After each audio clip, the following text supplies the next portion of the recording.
بسم الله الرحمن الرحيم الحمد لله رب العالمين والصلاة والسلام على رسول الله محمد صلى الله عليه وسلم.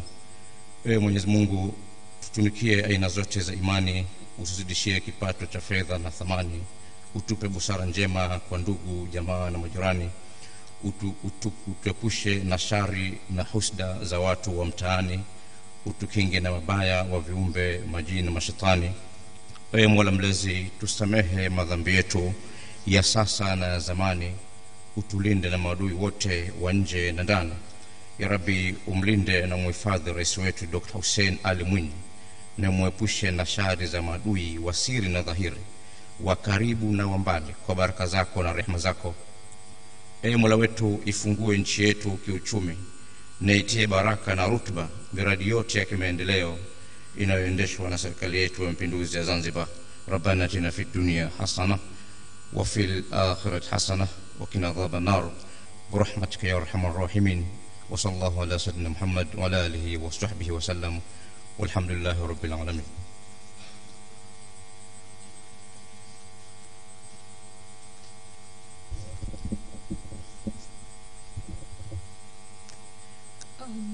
The guest of honor, ladies and gentlemen, all protocol observed, good morning.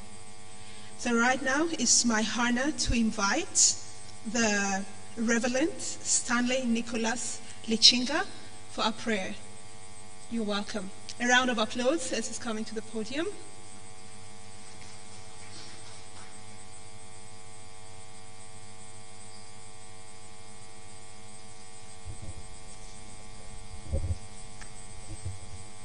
Let us pray. In the name of the Father, the Son, and the Holy Spirit. Amen. Almighty God, glory be to you, O Lord. We ask your blessing as we start our workshop today and finishing tomorrow.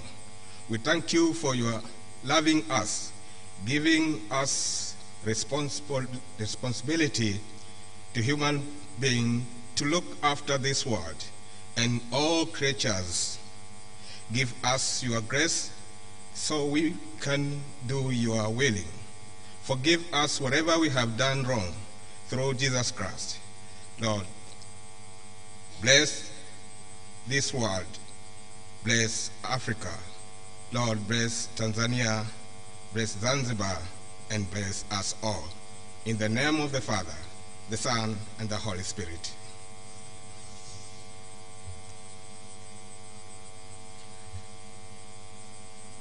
Thank you very much, Reverend Lichinga. Now it's my honor to invite Mr. Amour Hamil Bakar, Principal Secretary, Ministry of Trade and Industrial Development of Zanzibar, for the welcoming remark. You're welcome.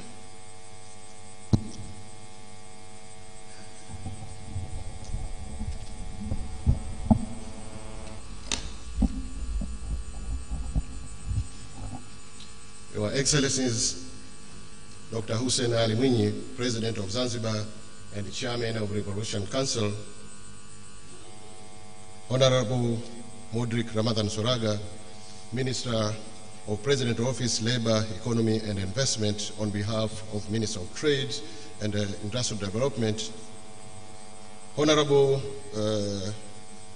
Zubair Al-Maulid, Speaker of the House of Representatives, Honorable Ministers from the Revolutionary Government of Zanzibar present at this workshop, Honorable Engineer Zain Ahmed Said, Secretary of Revolutionary Council and Chief Secretary, Honorable Idrissa Kitwana Mustafa, Regional Commissioner, Urban West Region, Attorney General of the Revolutionary Government of Zanzibar, Dr. Mwinyi, Honorable Member of Parliament and House of Representatives present, Honorable Dizing Spadent, Denmark Ambassador to Tanzania, Honorable Fanti, Head of European Union Delegation, Honorable Ambassador and Head of Missions and International Organization, present, Honorable district commissioners' presence in this workshop, principal secretaries, head of special departments, Madam Rehema Tukai, Vice Chairman of the Board of RIPOA, Dr. Mari, Executive Director of RIPOA, Kaka Abdulmajid Nsekela, Managing Director of CRD Bank, Honorable Adam, the Director of Technology, Climate Change, and the Natural Resource Management Divisions. He will be also a keynote speakers for this workshop. Distinguished speakers, panelists, and invited participants, media representatives, ladies and gentlemen, protocol is observed. Nawasalimia kwa jina la Jamhuri ya Muungano wa Tanzania.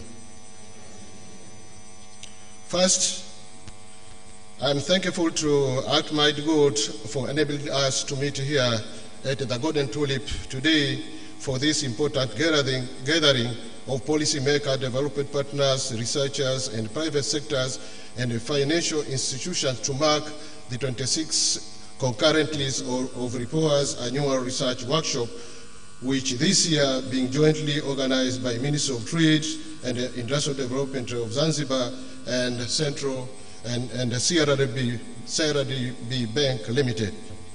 Your Excellency, please allow me to introduce that for this first time, this workshop is being held in our islands.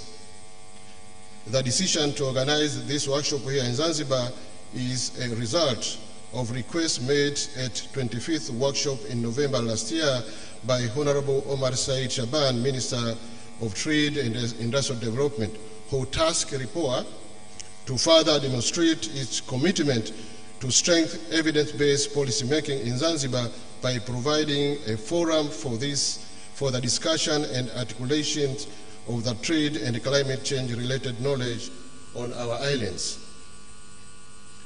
The Ministry of Trade and Industrial Development and RIPOA has been working on research, value addition, and capacity development on key aspects of trade policy, include agriculture and value chain, with focus on seaweed, spices, and horticulture value chain, as well as quality management to enhance the competitiveness and diversification of our products.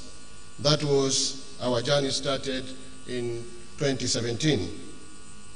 Your Excellencies, our partnership with RIPOA has directly benefited over 300 farmers, processors, marketers, and exporters of seaweed and spices. A further 45 officials involved in the various trade support institutions under the patronage of ministry are continuing to receive training on quality assurance standards, while over 15 ministry staff have received training on research, policy analysis, and report writing. This work is worth some about 300 million Tanzanian shillings. We thank RIPOA and her many partners, including the embassies of Sweden, Denmark, Norway, Ireland, the European Union through TradeCom program, and United Kingdom Foreign and Commonwealth Development Office for this support. Your Excellencies, the few benefits I have mentioned are one, directly targeting the ministry and its close beneficiaries. Our partnership with RIPOA also has many indirect positive spillover, including the fostering of interministerial coordination and analytical capacity in implementing the development visions as articulated in your inaugural address to the 10th House of Representatives of November 2020, and your one-year inauguration speech on November 6, 2021, which explicitly outlined the roadmap to be employed by the current phase of the revolutionary government of Zanzibar for shared prosperity for all Zanzibaris. Your Excellencies, This year's workshop is also being jointly organized by another partner, CRDB Bank Limited, a leading financial service provider in Tanzania with current presence in Tanzania and Burundi in East Africa.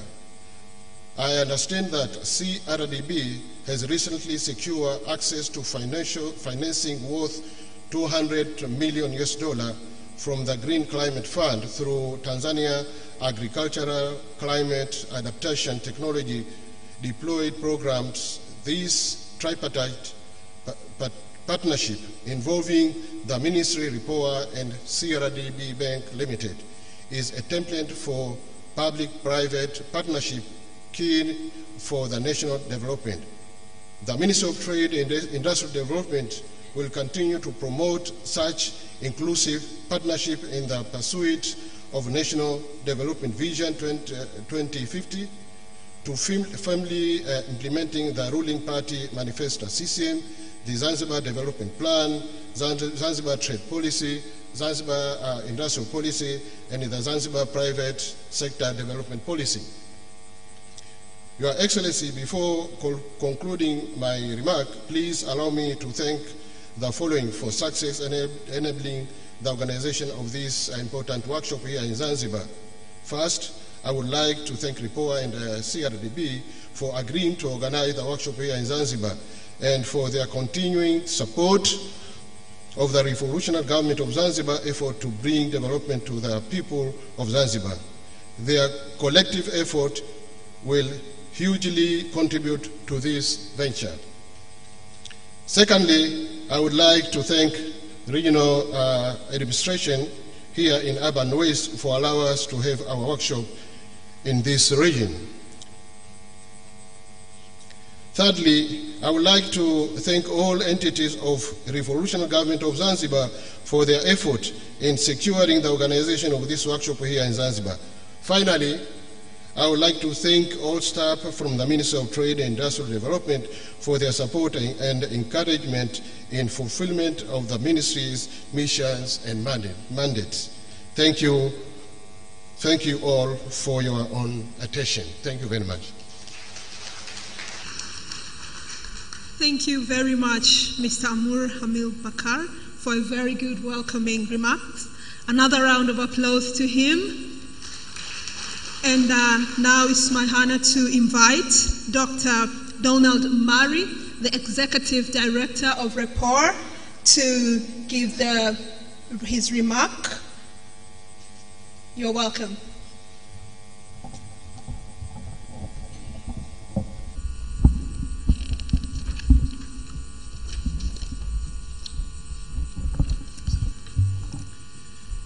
Your Excellency, Dr.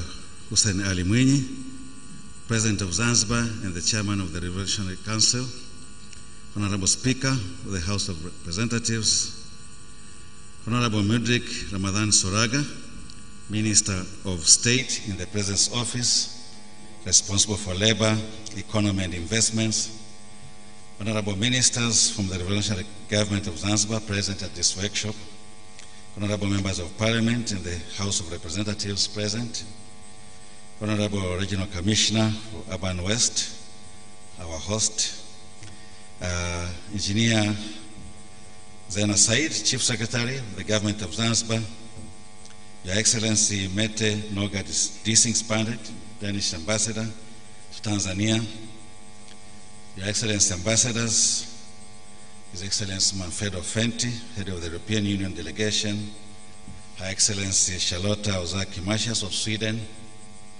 His Excellency David Ikonka of the United Kingdom, representatives of missions and international organizations, permanent secretaries, and the other senior government officials present, heads of security organs, Mr. Abdulmajid Nsekela, Managing Director of CRDB Bank, Honorable Jean Paul Adam, the Director of Technology, Climate Change and Natural Resource Management Division of UNECA, who is our keynote speaker, who is connecting directly from Egypt, where he's already organizing the next COP27.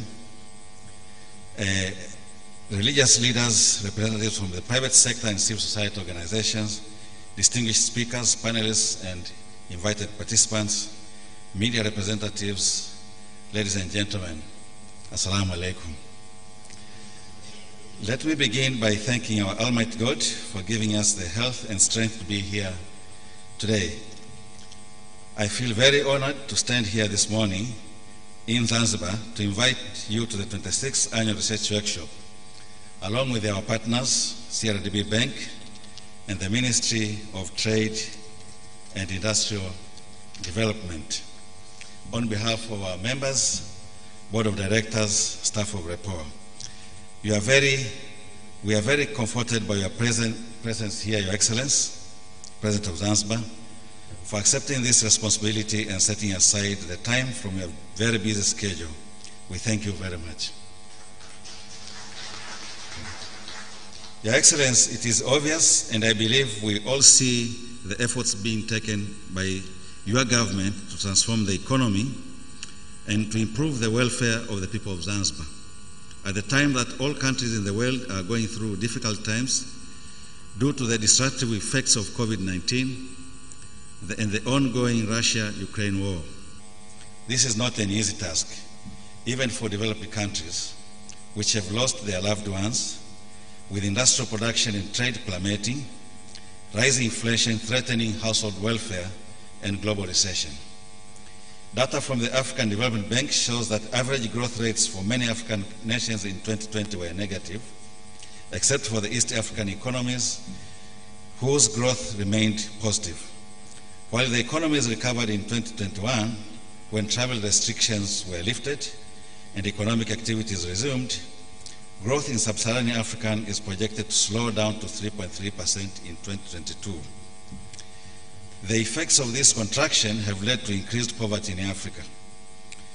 While the pandemic and the Russian-Ukraine war could lead to the negative impacts over several years, the impact of climate change has accelerated these consequences and is making recovery slow and very daunting. It is estimated that in 2021 alone, around 30 million people in Africa were pushed into extreme poverty, and about 22 million jobs were lost because of the pandemic. With the ongoing conflict in Europe, the instability in the Sahel, and climate-related wars, this trend is expected to continue through into 2023 and beyond. Thus, the efforts being undertaken by the governments of the United Republic of Tanzania and that of the Revolutionary Government of Zanzibar deserves accolade and support by all development stakeholders. These efforts include the supply of COVID-19 vaccines to the people, investments in economic and social infrastructure, improvements in the business environment, focused attention to diversifying the economy, and various efforts to mitigate and adapt to climate change. Your Excellency, since the commencement of the operations in 1995, Rapport have continued to generate new knowledge in different areas of policy, contributed to policy research capacity building, and have actively promoted the use of research-based evidence in reviewing and preparing various policies and strategies. These have been possible due to the quality and integrity of our research, various efforts to disseminate findings through publications and dialogue forums, and by participating in various government-led technical teams and committees to review and develop policies and strategies. We promise to continue to cooperate with the government and other development stakeholders in pursuit of our national development targets and to supporting efforts to steer the economy back to its positive and high growth path, and more importantly, towards inclusive and sustainable economic growth. Rapport is very much motivated by the government's willingness to use research findings, and this is demonstrated by your presence here today.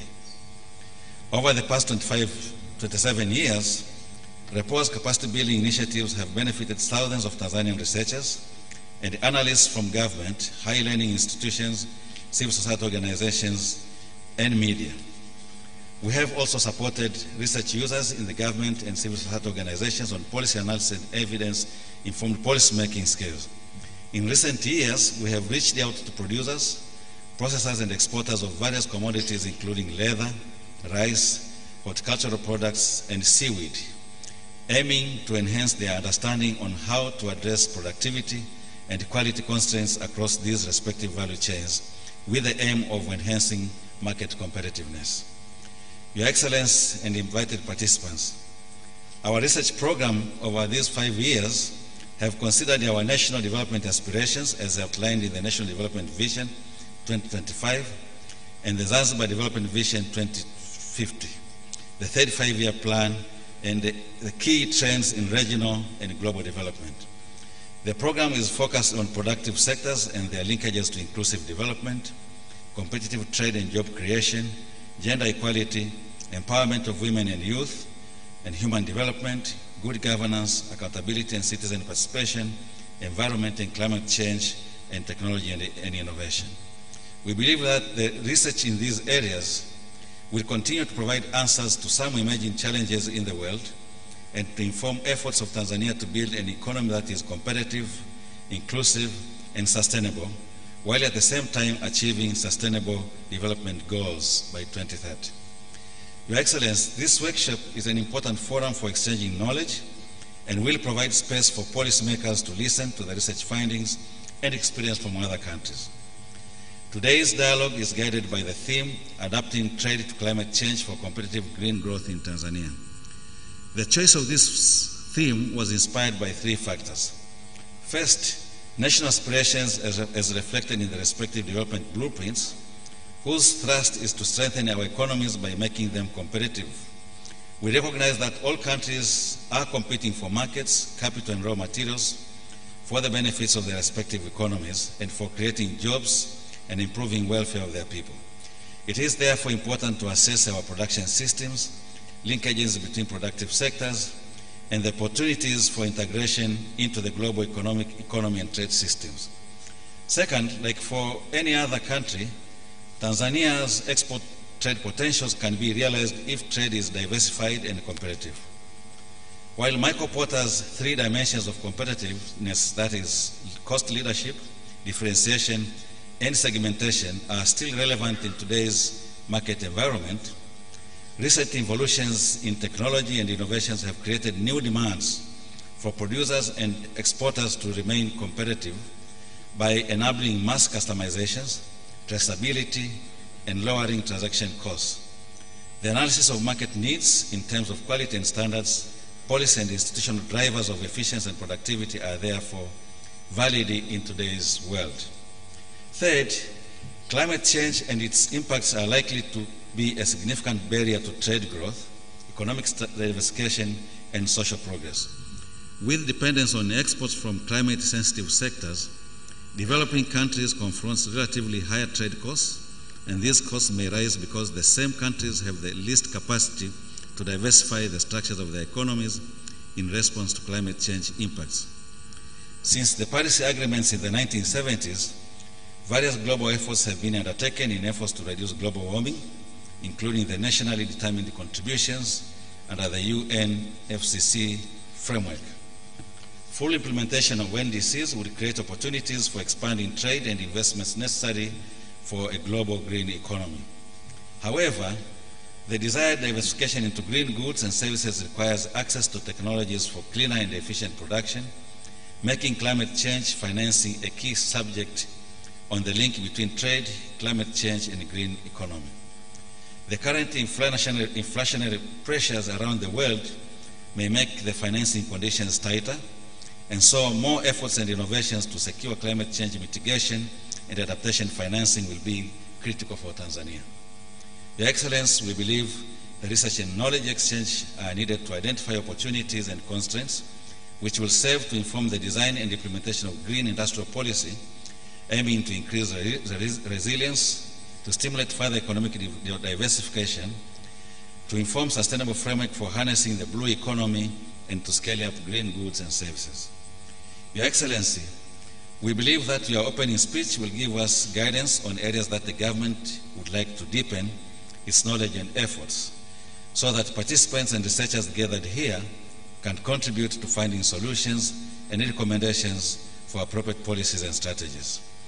We are very pleased that Honorable Jean Paul Adam, the Director of Technology, Climate Change and Natural Resource Management at UNECA, based in Addis Ababa, will share his knowledge and experience as a keynote speaker. Adam has contributed to Africa's development at different capacities, including ministerial positions in the Republic of Seychelles, where he led the Ministries of Finance, Trade, the Blue Economy at different times.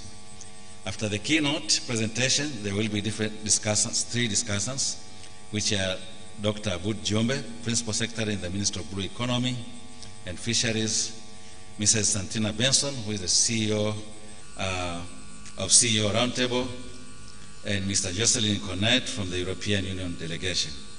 It is our hope, Your Excellency, that after your opening address, your schedule will allow you to listen to the keynote speaker.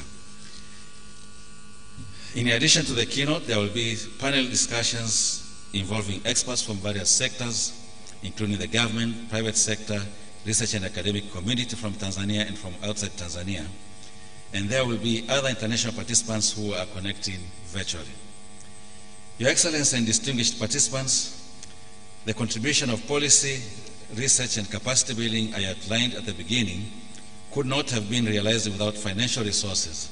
So please allow me to convey our sincere appreciation to various partners in the countries that have continued to support our contribution for a long time. This includes our co-partners, which are the embassies of Sweden, Denmark, Norway, and Ireland.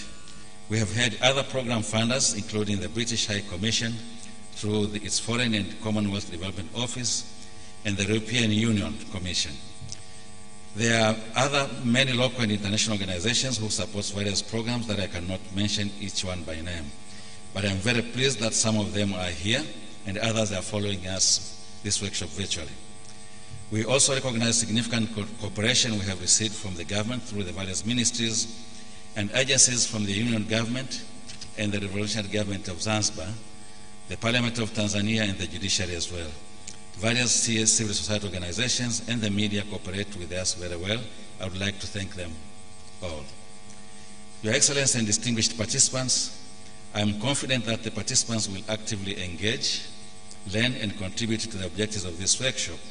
And may I take this opportunity to thank all of the speakers and panelists, discussants, and all the participants for setting aside your time for this workshop.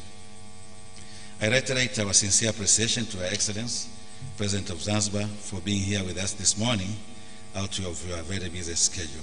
I thank you all very much for your attention. Thank you very much, Dr. Donald Murray, for an excellent speech. Another round of applause, please, for Dr. Murray. And right now, it's my honor to welcome Mr. Abdul Majid Sekela, the CEO and Managing Director of CRDB Bank Limited, to offer his remarks from workshop partners. You're welcome.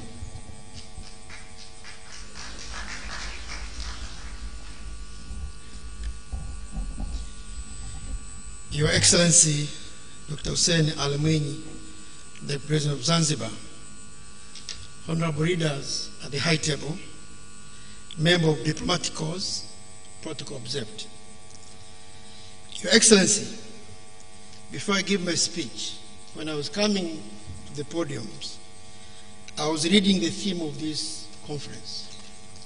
And the theme itself says, adopting trade to climate change for competitive green growth. And I had many questions, whether if it was to translate in Swahili, it would be easy to be understood by many Tanzanians. Coming from the financial sector, I thought it is necessary for me to make a translation of the theme because I deal with Tanzanians. Some are educated, some are educated, but we sell products. So I made a translation of the theme in Swahili, which says, kukabiliana na mabadiliko ya tabia nchi kibiashara ili kujenga uchumi shindani na imara wa kijani. That being the case, Your Excellency, allow me to deliver my comments in Swahili so that most of Tanzanians, they will understand what CRDB can offer and what this conference means to them. Mheshimiwa Rais, napenda nichukue fursa hii kukushukuru kwa dhati na niungane na DEPOA kwa kutenga muda wako kujumuika nasi katika kongamano hili la 26. Tunafahamu kuna majukumu mengi, lakini uwepo wako wa leo unaonyesha ni jinsi gani unaupa msukumo mkubwa mabadiliko ya tabia nchi na uko tayari kuleta mabadiliko ya kweli katika nchi yetu. Mheshimiwa Rais, nichukue fursa hii kwa kushukuru sana DEPOA na kuwapongeza kwa dhati kwa kuandaa conference hii. Conference hii ina wataalamu mbalimbali, ina Watanzania wanataka kusikiliza, lakini itatoa mafunzo ya kweli ili kujua nini madhara ya mabadiliko ya tabia nchi na nini fursa zilizopo katika eneo hilo. Mheshimiwa Rais, mabadiliko ya tabia nchi yamekuwepo na ni topic kubwa nchini. Is one of the global debate today. Lakini vile vile ni mjadala mkubwa katika nchi yetu ya Tanzania. Na vile vile tunafahamu muda ni sasa wa kukabiliana nayo, kwa sababu tusifanye sasa hivi tutapata changamoto zaidi hapo baadaye. Mheshimiwa Rais,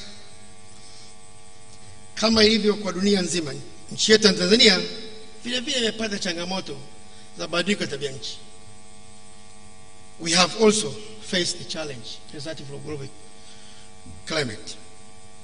Hadi sasa hivi tumeangalia mabadiliko ambayo yanajitokeza, changamoto za maji tumeyasikia. Haya ni matatizo mbalimbali ya tabia nchi. Athari za mabadiliko ya tabia nchi yanaathiri sekta mbalimbali kibiashara pamoja na sekta za kilimo, na hivyo ni muhimu kama wadau kujadiliana na kutafuta suluhishi la kutoa tatizo hilo. Kwa naipongeza sana DEPOA kwa leo. Athari hizi za mabadiliko ya nchi zinaweza kupunguza tija, kuongeza madhara katika biashara, kusababisha usumbufu wa ugavi, lakini vile vile kukosekana mitaji kwa ajili ya shughuli za maendeleo. Mheshimiwa Rais, pamoja na kujadili mabadiliko ya tabia nchi, tumekuwa tukiongea sana kuhusu global climate. Lakini sio kwamba kila mtu anafahamu nini mabadiliko ya tabia nchi. Sisi kama benki yetu ya CRDB tulipoanzisha kitengo cha green climate, watu wengi walidhani tunajikita katika kusuluhisha majanga ya mazingira, lakini ni zaidi hapo. Mheshimiwa Rais, ufadhili wa kijani unahitaji mshikamano wa pamoja. We need all partners to work together. And I would like to take this opportunity to appreciate members of the DEPARMENT and the other supporting partners who has been able to facilitate this conference. Nawapongeza sana. Mheshimiwa Rais, United Nations mwaka 2015 iliweka malengo 17 SDGs, ikiwa na malengo kwamba ikifikapo mwaka 2030 yote hayo yametimizwa. Lakini imekuwa ni changamoto na bado haitaweza kutimiza malengo yote 17. Changamoto hizi zinatokana na resources mbalimbali, ikiwepo resources za fedha. Fedha zinahitajika kutimiza malengo hayo. Inakadiriwa kinahitajika kiasi kilichopungua trilioni 7 kila mwaka kuweka miundombinu inayotokana na madhara ya tabia nchi. Hiki ni kiasi kikubwa sana kupatikana na hakijaweza kutokezea. Mheshimiwa Rais, benki yetu ya CRDB tunajivunia ilipofika mwaka 2019 tulikuwa the first bank to be accredited by Green Climate kwenye middle class, kwa kuweza kusimamia miradi yenye thamani ya dola milioni 250 mradi moja na kuendelea. Lakini pamoja na hayo, nimesema madhara ya tabia nchi ni makubwa, yanahitaji resource, na sisi kama benki tuna wajibu, au sekta ya fedha ni mmoja mdau muhimu katika uchumi huu. Hivyo basi, baada ya kupata usaini huo, benki yetu ilikuja na mradi au program maalum ambayo inaangalia upande wa chakula, kilimo chakula, food agri, ambako tuliweza kupata mradi huu mzima unagharimu dola milioni 200, lakini tunajivunia kwamba tulipata dola milioni 100 kutoka Green Climate Fund, na benki ya CRDB itaweka dola milioni 100. Lakini milioni 200 hizi inalenga kuwafikia Watanzania kwa Tanzania bara na Tanzania na visiwani moja kwa moja wasiopungua milioni 1.2. Lakini tunafahamu watakaofaidika na mradi huo, indirect beneficiaries, hawatapungua milioni 4.9. Mpaka mradi huu unaisha utawafikia Watanzania milioni 6.2. Mheshimiwa Rais, ninafarijika na naipongeza RAPOA kwa kuja na warsha hii. Imekuja kwa wakati mwafaka kwa sababu tunatarajia kuanza programu hiyo hivi karibuni baada ya kukamilisha maandalizi yote. Tutailonji hapa Zanzibar na tutailonji bara. Na ndio maana nikasema niongee Kiswahili kwa sababu mazao ya chakula hapa Zanzibar ni muhimu. Na sisi kama benki ya CRDB tutawezesha wakulima. Na uzuri wa mradi huu unakuja na mambo matatu. Moja, utapata mikopo yenye riba nafuu kwa wakulima. Lakini pili, tumetenga fedha milioni 10 ndani ya mradi huo, dola milioni 10 ambazo zinalenga kujenga uwezo wa wakulima na kuwapa nyenzo za kisasa. Tatu, tumetenga dola milioni 10 katika mradi huo zenye malengo ya kukabiliana na changamoto za tabia nchi kwa kuwakatia bima ili mazao yakipata changamoto wasipoteze mitaji yao. Na 4, tumetenga milioni 10 ndani ya mradi huo ambazo zitasaidia kuwadhamini ili wapate mikopo, kwa sababu tunafahamu ni moja ya changamoto katika eneo. Mheshimiwa Rais, pamoja na jitihada hizo, kwa kutambua hilo, tumekuwa na maongezi ya kina kwa kushirikiana na ZECO na wizara husika katika upande wa blue economy. Upande wa ZECO tumejadiliana ni jinsi gani ya kuweza kutafuta fedha kwenye mradi wa umeme jua, solar energy. Maongezi yanaendelea vizuri na tumeshaanza kufanyia kazi. Lakini kwa blue economy vile vile tunaendelea maongezi mazuri na wizara husika, na vile vile upande wa smart city. Lakini niseme vile vile kwenye upande wa miradi hii green climate inagusa maeneo mengi. Moja ni upande wa umeme, usafirishaji, smart city, upande wa afya, chakula, matatizo ya maji, upande wa misitu, pamoja na mambo ya teknolojia, ecosystems, lakini infrastructure. Mheshimiwa Rais, sisi kama benki kiongozi katika eneo hili tumekuwa tukisema ni wachache wanaofahamu upatikanaji wa fedha hizi. Lakini fedha hizi ziko katika maeneo naweza kaweka 4. Moja ni pale benki tunapobuni mradi kama hii program ambayo nimeitaja na kuleta fedha na kuwapa watafuta wateja kukopesha.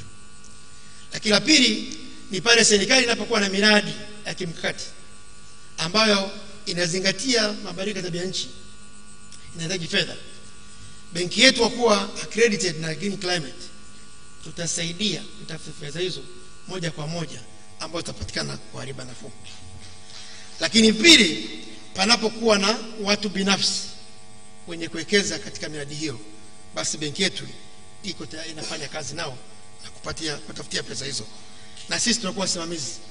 Na la mwisho ni pale tunakopoa na PPP ambao tunafanya kazi.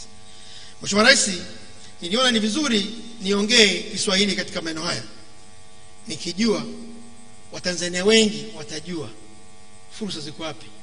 Maana mjadala leo utajadili mambo mengi, jinsi ya kufinance, changamoto zilizopo, lakini vile vile kusaidia kuangalia sera zipi zinatakiwa kuboreshwa zile wakati wa sasa. Na sisi kama benki kwenye mradi wetu tunacho kifungu kitachogusia maboresho ya sera katika maeneo hayo.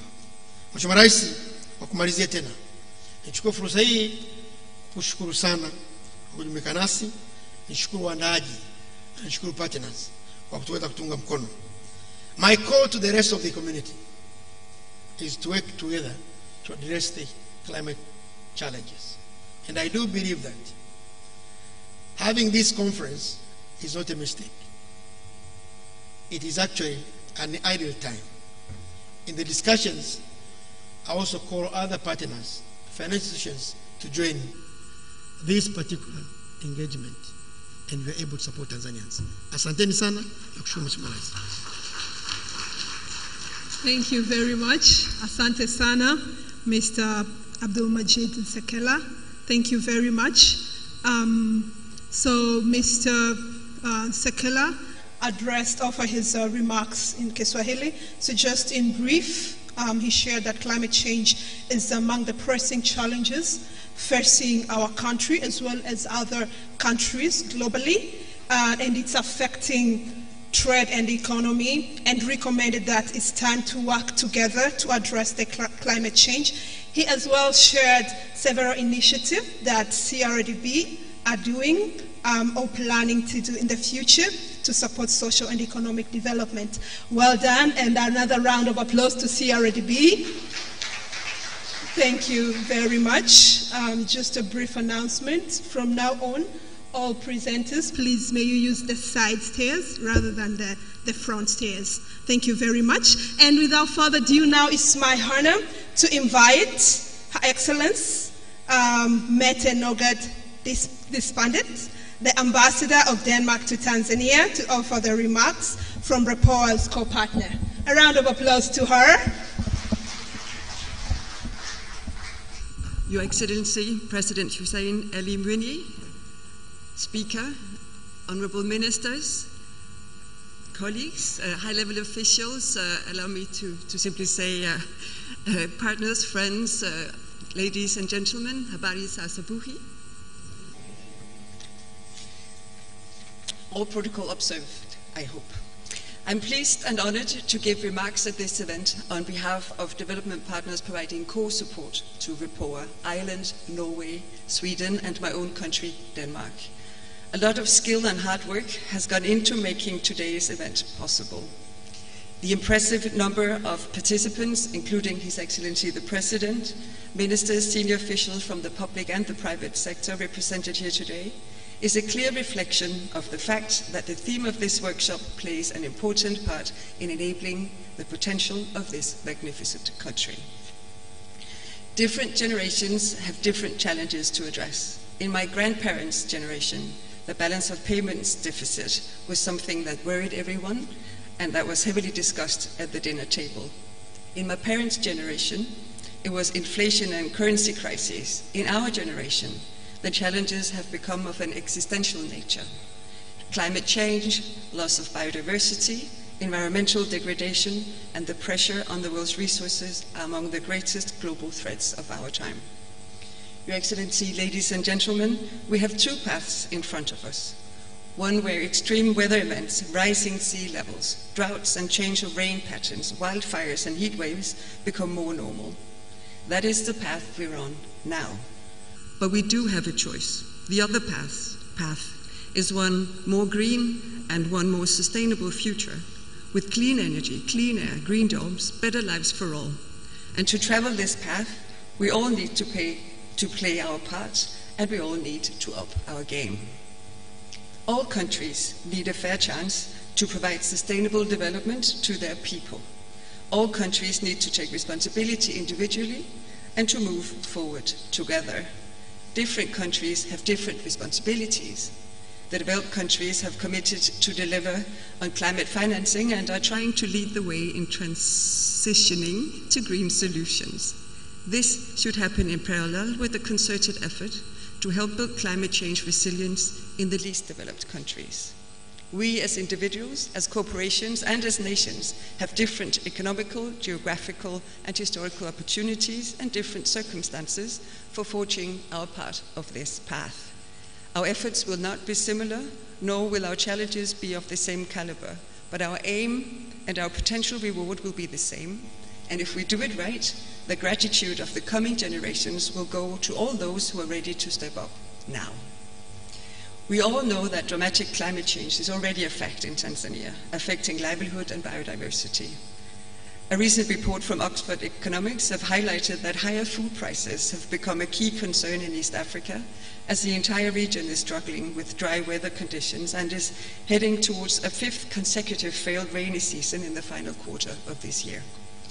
Local developments have a large bearing on the price of food in Tanzania. About 2/3 of the population is directly or indirectly engaged in agriculture and food production, which is increasingly impacted by climate change. I mention these few facts to underline that this workshop, as my good friends from CDB just said, adapting trade to climate change for competitive green growth, comes at a very important point in time. It provides us with a platform to dialogue and explore possible paths to the future we want, a green, secure, fair, and sustainable future.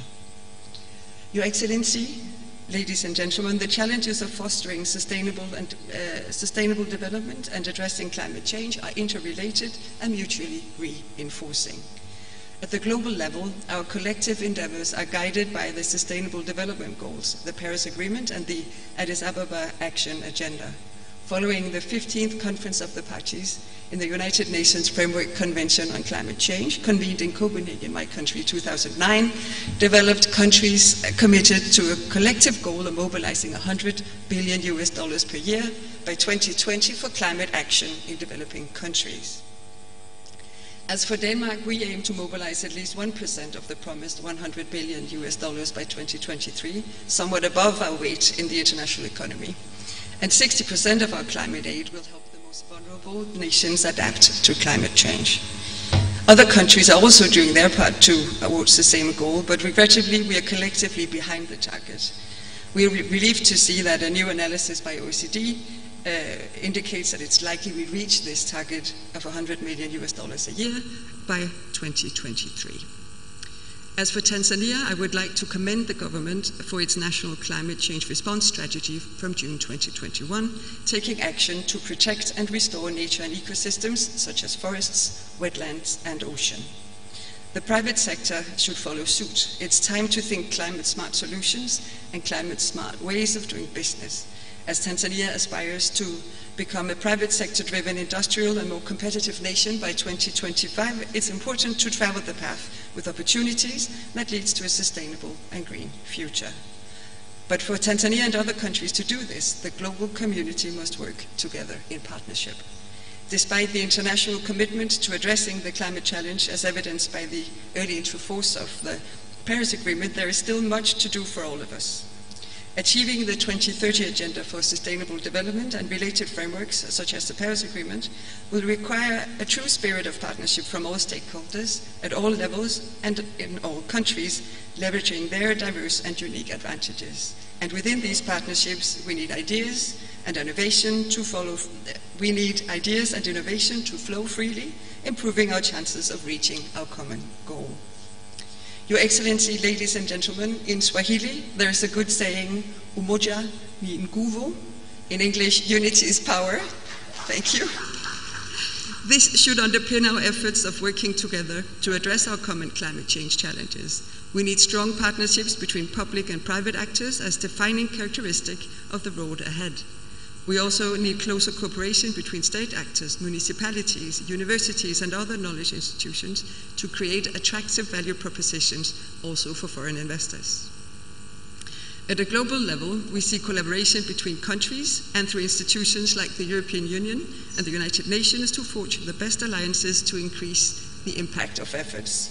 The Green Climate Fund and the Global Environmental Facility enabling climate adaptation for countries most in need are important testaments to global partnership efforts, including here in Tanzania, where it's been good to see the accreditation of CDB Bank to administer funds from the Green Climate Fund. Your Excellency, ladies and gentlemen, on behalf of fellow development partners, I would like to commend the unique partnership between RIPOA and the CDB Bank in organizing this workshop. It creates a unique space to provoke and promote the critical dialogue needed. I further commend RIPOA, our long-standing partner, for incorporating climate change in its strategy as a cross-cutting theme with the objective of contributing to the Sustainable Development Agenda of Tanzania, including the Blue Economy Agenda. Let us continue to enable a conducive environment necessary for independent research institutions to thrive and to contribute in the development efforts of this country through their research and policy recommendations. I would also like to emphasize the role of co-funding for research institutions like REPOA to continue to build and safeguard institutional capacity, sustainability, and independence.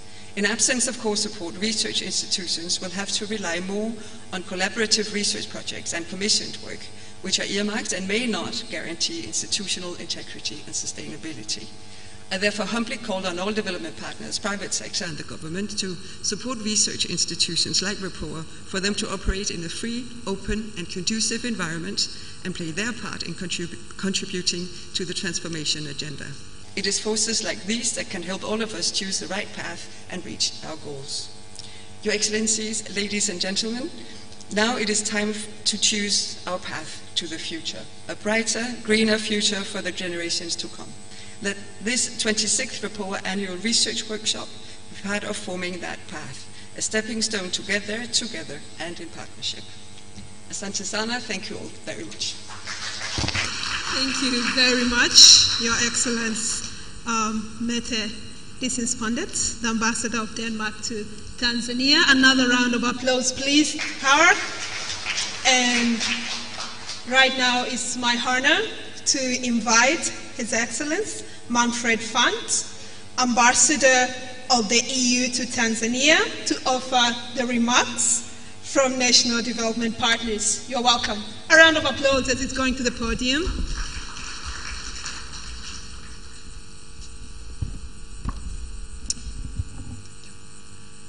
Your Excellency, the President of Zanzibar and Chairman of the Revolutionary Council, Honorable Minister Soraga, the Speaker of the House of Representatives, the Chief Secretary, the Dr. Donald Murray, the Chief Executive Officer of CRDB, the members of the Diplomatic Corps, ladies and gentlemen, Assalamu alaikum.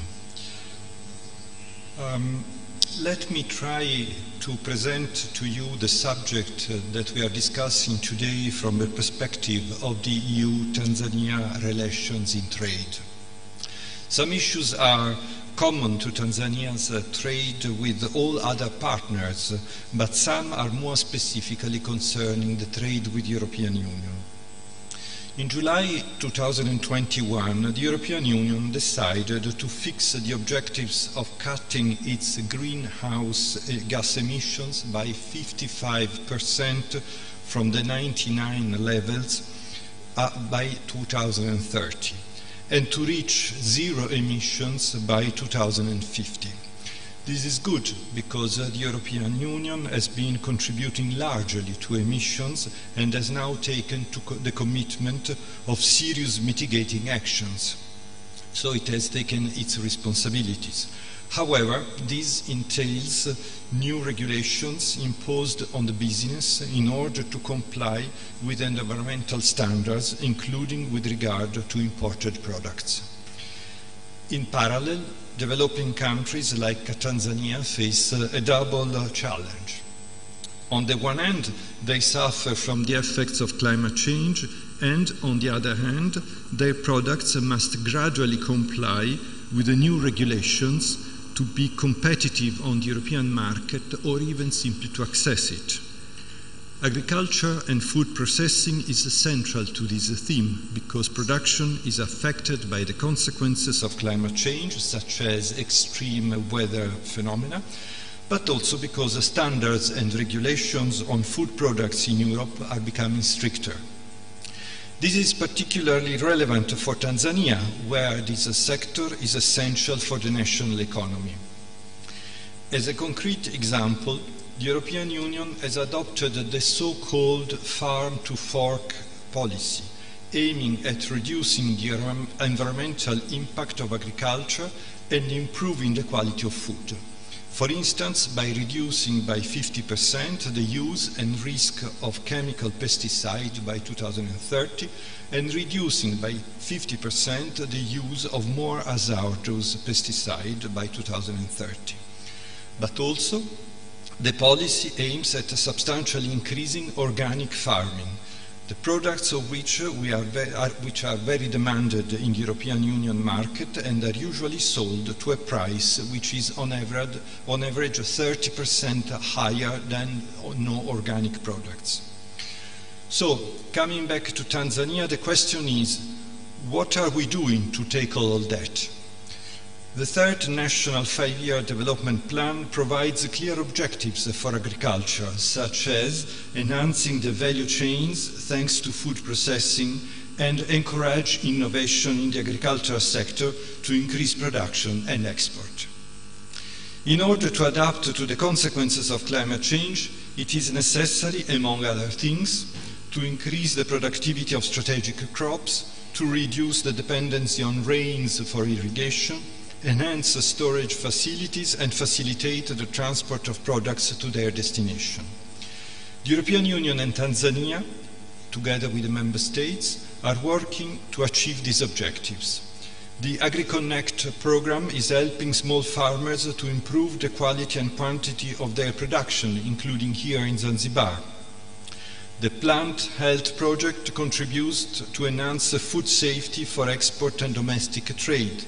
The Markup 2 program will help the private sector in reporting on the sustainability performance to support export competitiveness of Tanzanian and East African small and medium enterprises for key commodities. We are also willing to help Tanzania in development of circular economy to reduce material amount by reusing the recycling materials. This is a potentially very interesting sector for the Tanzanian economy. Parts of global value chains could be established in the country, provided that there is a clear assessment done on the risk that climate change poses for the considered value chains. This requires a robust collaboration for data collection and reporting practices. Climate risk assessment for key value chains can be carried out under our trade program as markup. Access to finance, another important issue for green investment, is also a critical challenge for the private sector. The EU, with its member states, are committed to provide climate finance in Tanzania. The upcoming EU program Finance for Growth, for instance, announced last week by Commissioner Urpilainen during her visit to Tanzania, will contribute to the development of the national framework for green bonds through support to the capital markets and securities authority. The purpose is to stimulate raising of local and cheaper funding for investment in sustainable projects. A first workshop of this program will be organized still this year, and we will be very happy to associate REPOA to that. In Tanzania, we could work together at policy level to ensure environmental considerations are included in early screening of proposed investments, repurpose the investment promotion pitch to show that green investment in Tanzania is also good for business and will represent wider market access and ensure predictability to the business environment. Transparency solutions, paperless border procedures, and digitally enabled customs systems can go a long way in reducing carbon emissions associated with the trade procedures in the East African community, supporting their transitions toward a more sustainable and resilient growth. This is part of the objective of our regional East African cooperation program called CORE that the Secretariat of the East African Communities is implementing. Tools like the East African Community Regional Trade Information Portal have been recently developed to facilitate imports of products and services that are needed to achieve climate adaptation goals, but also incentivize the development of climate resilient goods and services for export. We will be therefore working together a lot in this sector. There are many things that remain to be done, both in trade and climate change. But there is a key issue that I think is very important for us. The fact that attracting European Union investments is important not only for the development of the economy, but also because the European business is already making big efforts to comply with the environmental and climate change standards and is acquiring an important know-how in this sector. So this know-how could be shared with the Tanzanian partners and could greatly contribute to adapting the economy of the country to what is needed on the international markets. This will be another subject for discussion in the EU-Tanzania Business Forum that we are organizing in close cooperation with the Tanzanian and Zanzibari authorities, and that will take place on 23rd and 24th of February next year. So, ladies and gentlemen, as you see, a lot of work in front of us, and I thank you very much for your attention. Thank you very much, Your Excellency. Manfred of Fund. And right now is long-awaited time, and following up on all the remarks, it's becoming very clear that it is high time now to work together to address the climate change for competitive green growth. And right now, it's a long-awaited moment for the opening address. Therefore, I will invite Mr. Amour Hamil Bakar, the Principal Secretary, Ministry of Trade and Industrial Development of Zanzibar, to welcome Honorable Mudrid Soraga, the Acting Minister, Ministry of Trade and Industrial Development of Zanzibar, to welcome His Excellency Dr. Hussein Ali Mwinyi, the President of Zanzibar and Chairman of the Revolutionary Council. So you're welcome. Your Excellencies, Dr. Hussein Ali Mwinyi, President of Zanzibar and Chairman of the Revolutionary Council, Honorable on high table, Honorable invited guests, and workshop participants. Based on the program, I have given very easy task, whereby I requested just to call upon Honorable Soraga, Minister of the President Office, Labor, Economy and Investment, but due to,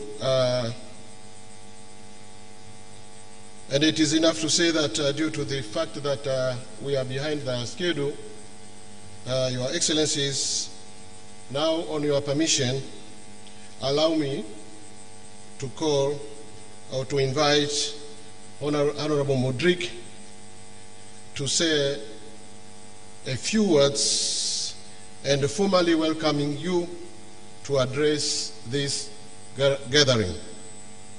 Honorable Soraga, karibu sana.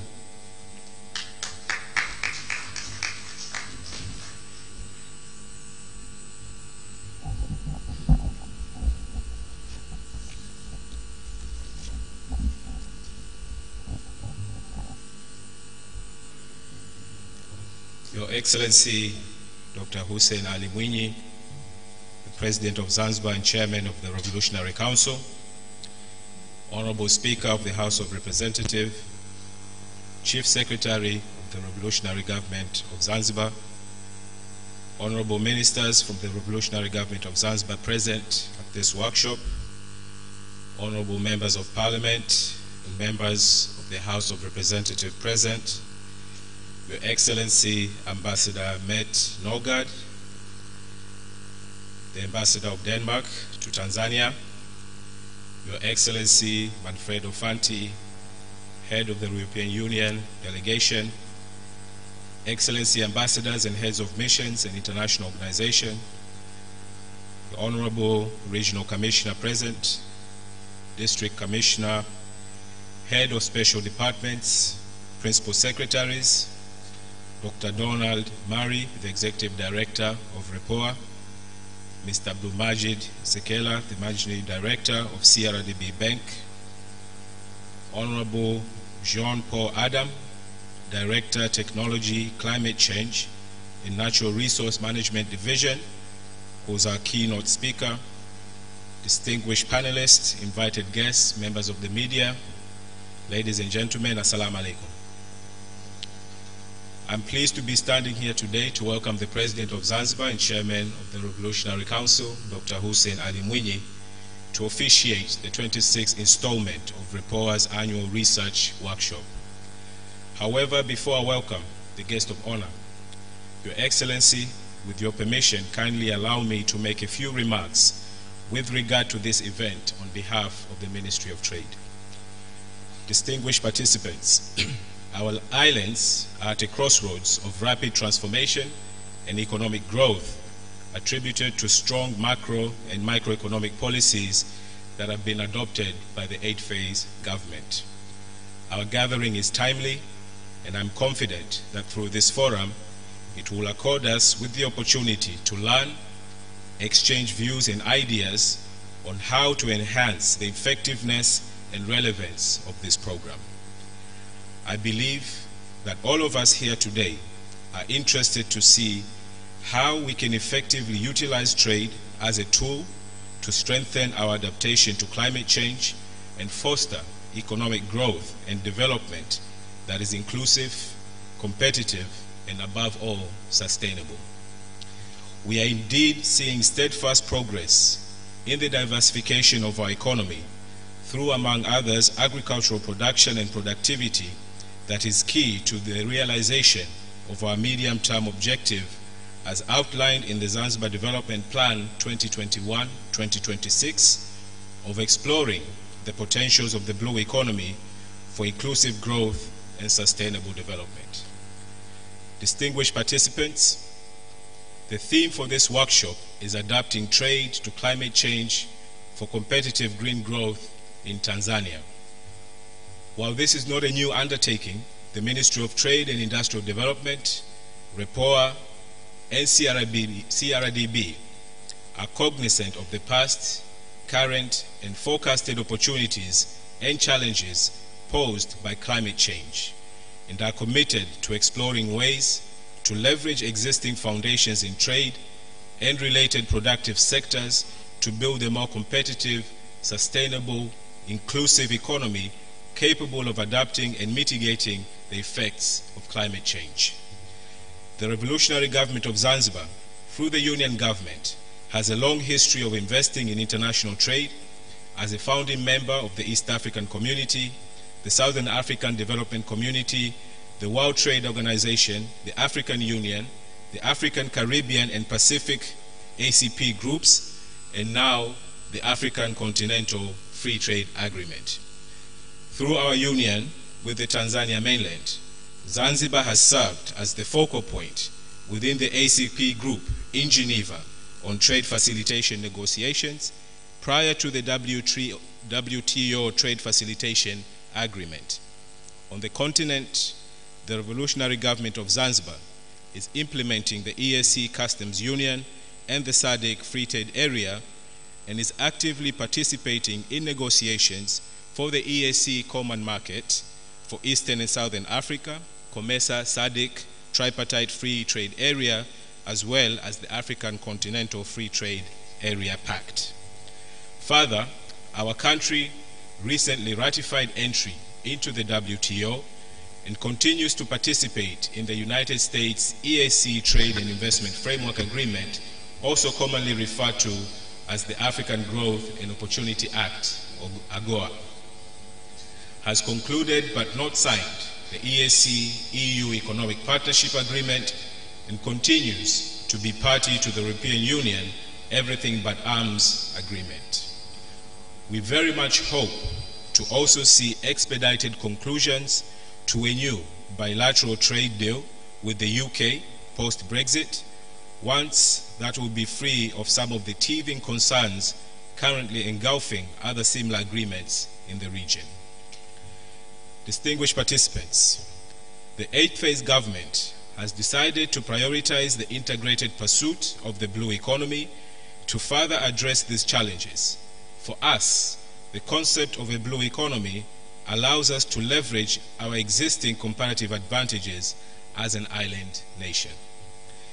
The blue economy also allows the application of key trade industrialization principles to exploiting the ocean as a mechanism for economic growth, to strengthen much-needed backward and forward linkages between various economic sectors, such as tourism and the other productive job-creating subsectors of fisheries, aquaculture, seaweed farming, mariculture, strategic infrastructure including multi-purpose ports, renewable energy, and other marine exploration activities. To make this potential a reality, adequate and sustained investment is required from both domestic and foreign sources, public as well as private, to help unlock existing potentials to enhance economic sector competitiveness. Indeed, we are happy to see so many development partners with us here today, as we are confident of being able to address some of these issues together. The Ministry of Trade and Industrial Development is also happy to continue its long-standing partnership with REPOA on key policy and institutional matters.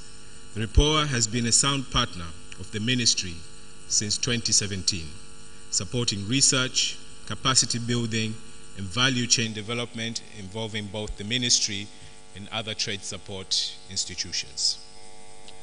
Distinguished participants, ladies and gentlemen, and with those few remarks, it gives me great pleasure to now welcome His Excellency, the President, to address this important gathering that bears all the hallmarks of the hard work, dedication, and commitment put forth by the government to transform Zanzibar's economy and improving the livelihoods of its people. Distinguished participants, please stand up to receive His Excellency, the President of Zanzibar and Chairman of the Revolutionary Council, Dr. Hussein Ali Mwinyi. Mheshimiwa Rais, kwa heshima na taadhima, karibu sana uongee na hadhara hii. Asante sana.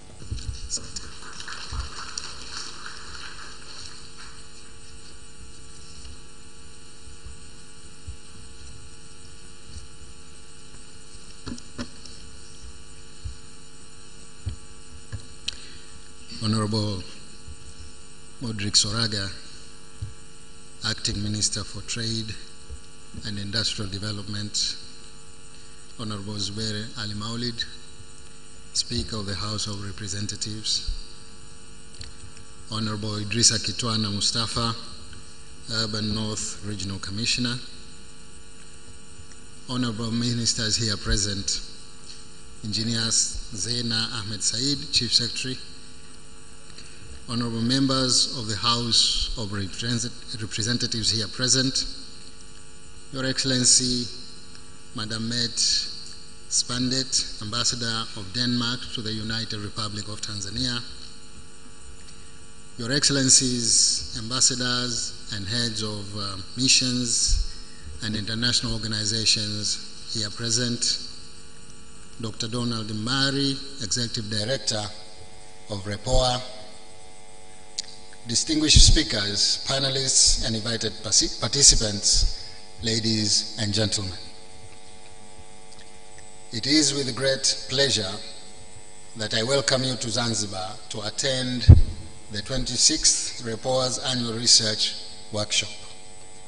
I've been informed that REPOA has partnered with CRDB to organize this workshop because of their shared common objective and interest in supporting sustainable trade, private sector development, and economic growth.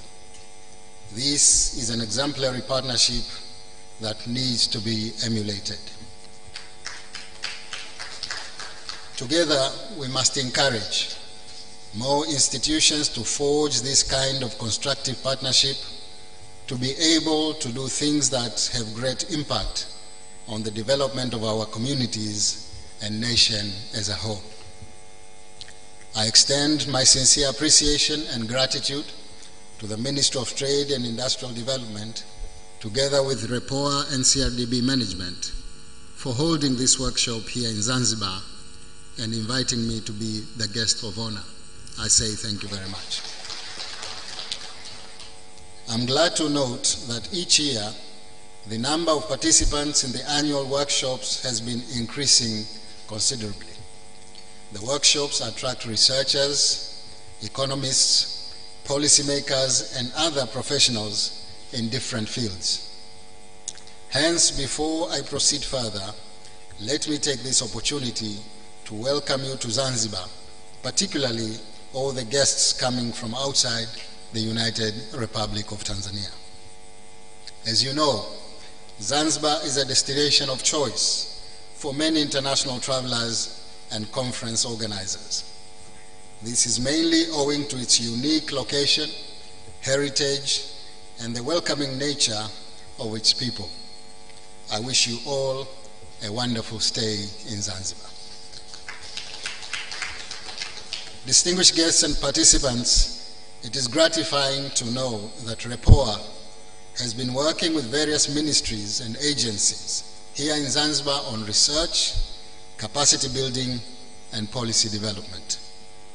I commend REPOA for supporting the government of Zanzibar in its quest to accelerate the transformation of its economy by modernizing its key drivers of economic growth, including the blue economy, tourism, manufacturing, and agriculture. I believe that REPOA, CRD Bank, and other stakeholders who are present here today will continue to support the efforts of the government of Zanzibar and that of the union government in promoting economic growth. In fact, our collective efforts in conducting research are vital to the success of our resolve to promote the dissemination and application of knowledge that contributes to improving the lives of people and boost the economic growth of our nation. I'm impressed by the theme of this year's workshop that says adapting trade to climate change for competitive green growth in Tanzania. This theme is very much in line with the development agenda of our two governments. As you all know, promoting trade and investment has been high in the list of priorities of our two governments. The government of Zanzibar has been implementing various trade and investment initiatives which are geared towards transforming our economy. We are seeking potential investors to collaborate with us in developing the blue economy that includes fishery, tourism, oil and gas, and marine trade and transport. Measures are also being undertaken to attract investors in agriculture, manufacturing, ICT, energy, and provision of social services. In addition, we are working to improve the essential infrastructure for the development of investment, trade, and manufacturing. There are various incentives available in all priority sectors that I have just mentioned. With the aim of reducing the cost of doing business and streamlining growth of trade and investment, the government of Zanzibar has also directed huge efforts towards improving the provision of services at Abedi, Amani, Karume International Airport, and Malindi Seaport. These are our main gateways of tourism and trade. We have also increased the efficiency and services which are offered by the Zanzibar Investment Promotion Authority. On the other hand, the government of the United Republic of Tanzania is implementing the third five-year development plan, whose main thrust is building a competitive industrial economy and human development. One of the priority areas of this plan is to promote investment and trade. It is obvious, therefore, that the thrust of this workshop relates very well with the strategic plans that have been formulated by our two governments. Distinguished guests, participants, ladies and gentlemen, as our two governments are taking vigorous measures to promote trade and investment, we also recognize the fact that the development of investment and trade has direct impact on climate change. Climate change alters and reduces agricultural yields and productive capacity of economy of any nation. We are already witnessing this reality here in Tanzania, where adverse weather is reducing agricultural output, the amount of fish catches, production of seaweed, and also there has been frequent mass deaths of livestock due to prolonged dry seasons. On the other hand, international trade affects greenhouse emission in different ways. As we know, trade generates emission through production, transportation, and distribution of traded goods and services. Trade also increases emissions through exploitation of natural resources such as minerals, oil, timber, and industrial goods that are high energy intensive in their production. Taking into account of these linkages between the development of trade and its impact on climate change, we need to act collectively to be able to shift the way we conduct trade within and between our countries.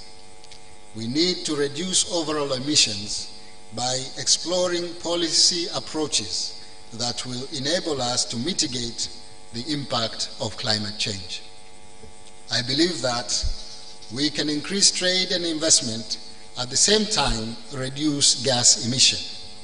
This is doable and achievable as long as countries invest in newer, lower carbon technologies, as well as heed to guidance issued by national, regional, and international organizations with the aim of combating climate change.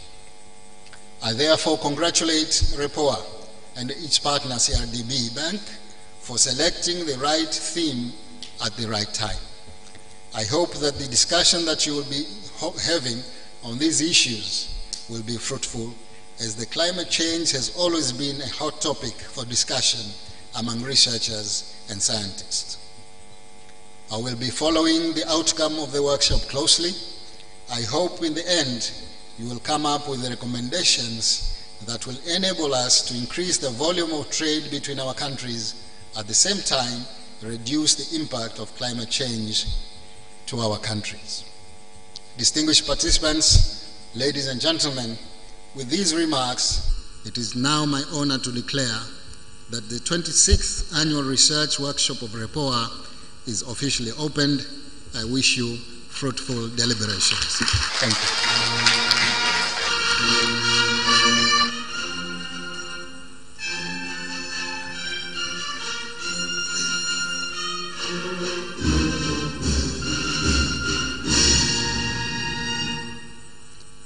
Thank you very much, Your Excellence, Dr. Hussein Ali Mwinyi, the President of Zanzibar and the Chairman of the Revolutionary Council. Thank you very much. Another big round of applause to our President for the commendable job taking place in Zanzibar for sustainable social and economic development. And right now, just a brief announcement. I would like to remind you all to scan your QR code. So we have QR code on our badges. So on your badge, this will enable you to access the annual research workshop documents, and also will give you a room to offer your feedback. Also, the codes are also placed on different places around this venue. So thank you very much. And right now, without a further ado, it's my honor to invite our keynote speaker, Jean-Paul Adam, the Director of Technology, Climate Change and Natural Resource Management Division at the United Nations Economic Commission for Africa. So he will be, he's already online. Mr. Jean-Paul Adam, you're welcome. I hope you can hear me.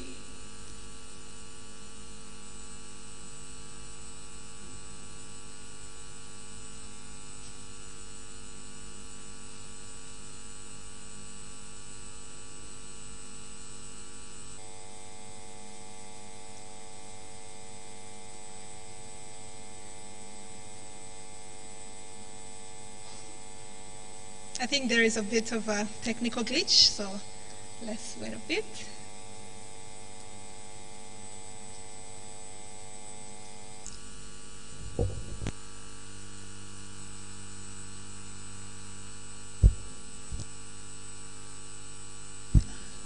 Mr. Jean-Paul Adam, your mic is off. Please, I think you're on mute. Will you turn on your mic, please? Can you hear me?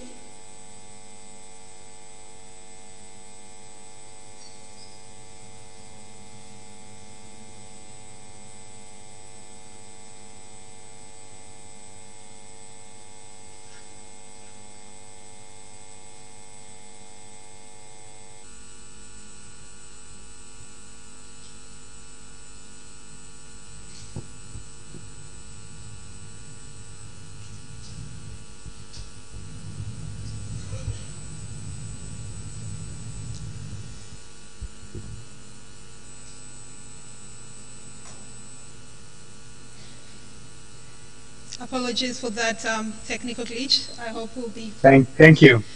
I hope you can hear me now. You're welcome. Yes, apologies for that. It was just, I think, the microphone was blocked, so the host needed to unmute me. But I'm very pleased that you can hear me now, and thank you so much. Your Excellency, Dr. Hussein Ali Mwinyi, the President of Zanzibar, it is a great pleasure for me to be able to join you, even if virtually, and I wish I could have been there in person. Your Excellency, the Acting Minister of Trade and Industrial Development, the Executive Director of REPOA, all of the REPOA partners, Your Excellencies, the members of diplomatic missions, the honorable members of the legislative assemblies, our development partners and senior officials, dear friends and ladies and gentlemen. I would like to particularly commend REPOA and the government of Zanzibar for the choice of this critical theme of adapting trade to climate change for competitive green growth. The theme is particularly relevant because African countries are likely to lose up to 5% of GDP on average by 2030 to climate change. But some countries are also likely to lose well in excess of 10% of GDP. Hence the urgency of using the development tools that we may have, and chief among them would be trade, to be able to try and combat the impact of climate change. You can go to the next slide, please. So the overview of my intervention will focus on the following subjects. Firstly, we'll have a look at the vulnerability to climate and the issues of access to resources in both Tanzania and East Africa. We will consider how to move African trade towards more sustainable value chains. We will address the green economy in an African context and what a green economy implies for our countries. Looking at energy investments to drive sustainable trade, digital infrastructure investment also for the purposes of empowering trade and as one of the backbones to allow trade to go ahead. Looking at nature-based investment through the blue economy, and particularly looking at the Great Blue Wall Initiative. The development of carbon markets as a means of raising resources for African countries, but also developing climate resilience. And finally, addressing the financing needs of climate resilience and the green economy, and looking at some of the vehicles that we can use to stimulate trade around the green economy, looking at, for example, green bonds, but also addressing these issues in the context of rising debt. Next slide, please. So firstly, if we look at Tanzania as a whole, Tanzania's vulnerability to climate, the vulnerability scores that are on the left of the slide are from the ND Gain Index, which is a vulnerability score on related to climate issues. And we can note that as you get closer to 1, then the vulnerability is higher. Tanzania's score is very similar to that of many other African countries, and generally African countries are having ratings that are in above 0.5, recognizing the greater exposure to risks, particularly external risks, and in particular climate risk. The estimated climate finance needed for adaptation is approximately $5 billion US, which sounds like a lot, but also is not so much in the context of development, but the ability to raise that money still remains a huge challenge for all African countries. And priority sectors include priority sectors from the nationally determined contribution include agriculture, food security, water, energy, forestry, and health. Next slide, please. We can look at this in the context as well of the ability of the wider East African region to raise resources. And we note that the climate finance needs for adaptation in East Africa are $157.1 billion US. In the period 2000 to 2020, 20-year period, only $11 billion US have been raised in climate finance for the region, showing a huge shortfall in the resources available. And when we look at adaptation, we are looking at it in an inclusive sense and covering all of the subjects on the right-hand side. But in particular, the first three, infrastructure and transport, water and agriculture, they are multipliers of the opportunity for developing trade. And we will go into that in a little bit more detail going forward. Next slide, please. So, looking at trade a little bit more in detail, and particularly assessing the transformative potential impact of the African continental free trade area. You will note from this slide that there would be a dramatic increase in trade, in particular intra-African trade, with the full implementation of the African continental free trade area. But particularly what is interesting is the composition of that trade. So what we will see between 2020 and 2045, based on existing data and analysis that has been done by ECA, we would see that agri-food production will multiply approximately 5-fold. Industry will multiply approximately 6 times. Services will multiply by 5, while energy and mining, which will still remain a very important part of the trade profile, will only multiply by 3. And the reason for this is that what we expect to see is, with the increase in industry and services, we expect to see more value addition coming into play. This is going to be positive for the jobs, and it will be positive as well for the opportunity to make trade more climate resilient, because the value chains that are developed among local communities tend to build more capacity to adapt to climate change and build more climate resilience. The current profile of trade across the continent is characterized by low intra-African trade. Currently, intra-African trade stands at only 15%, but we do expect with the implementation of the CFTA that this will grow by 75%. And again, this intra-African trade model leading to less emissions, for example, associated with the long distances of travel of products, will lead to more climate resilience of that trade. And again, very critically, providing sustainable livelihoods in communities that are close to resources that may be at risk. And this will be particularly important for the development of the blue economy, for example, being able to get local communities much more involved in the value chain around products associated with the blue economy, both in terms of industry, manufacturing, and of services. Moving on to the next slide, we'll be looking a little bit more in detail at the improving value addition in African trade, which is going to be critical for building climate resilience. We need to move away from the export of raw products with minimal value addition, and in particular, the challenge around the export of raw products is that the majority of the wealth multiplier effect is then taken outside of the continent and outside of African countries.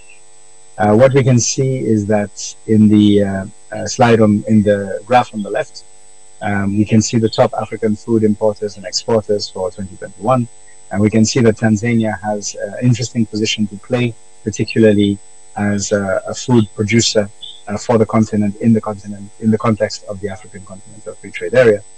While we can also see on the graph on the right, the share of foreign and domestic value added in terms of merchandise exports as an average between 2010 and 2018.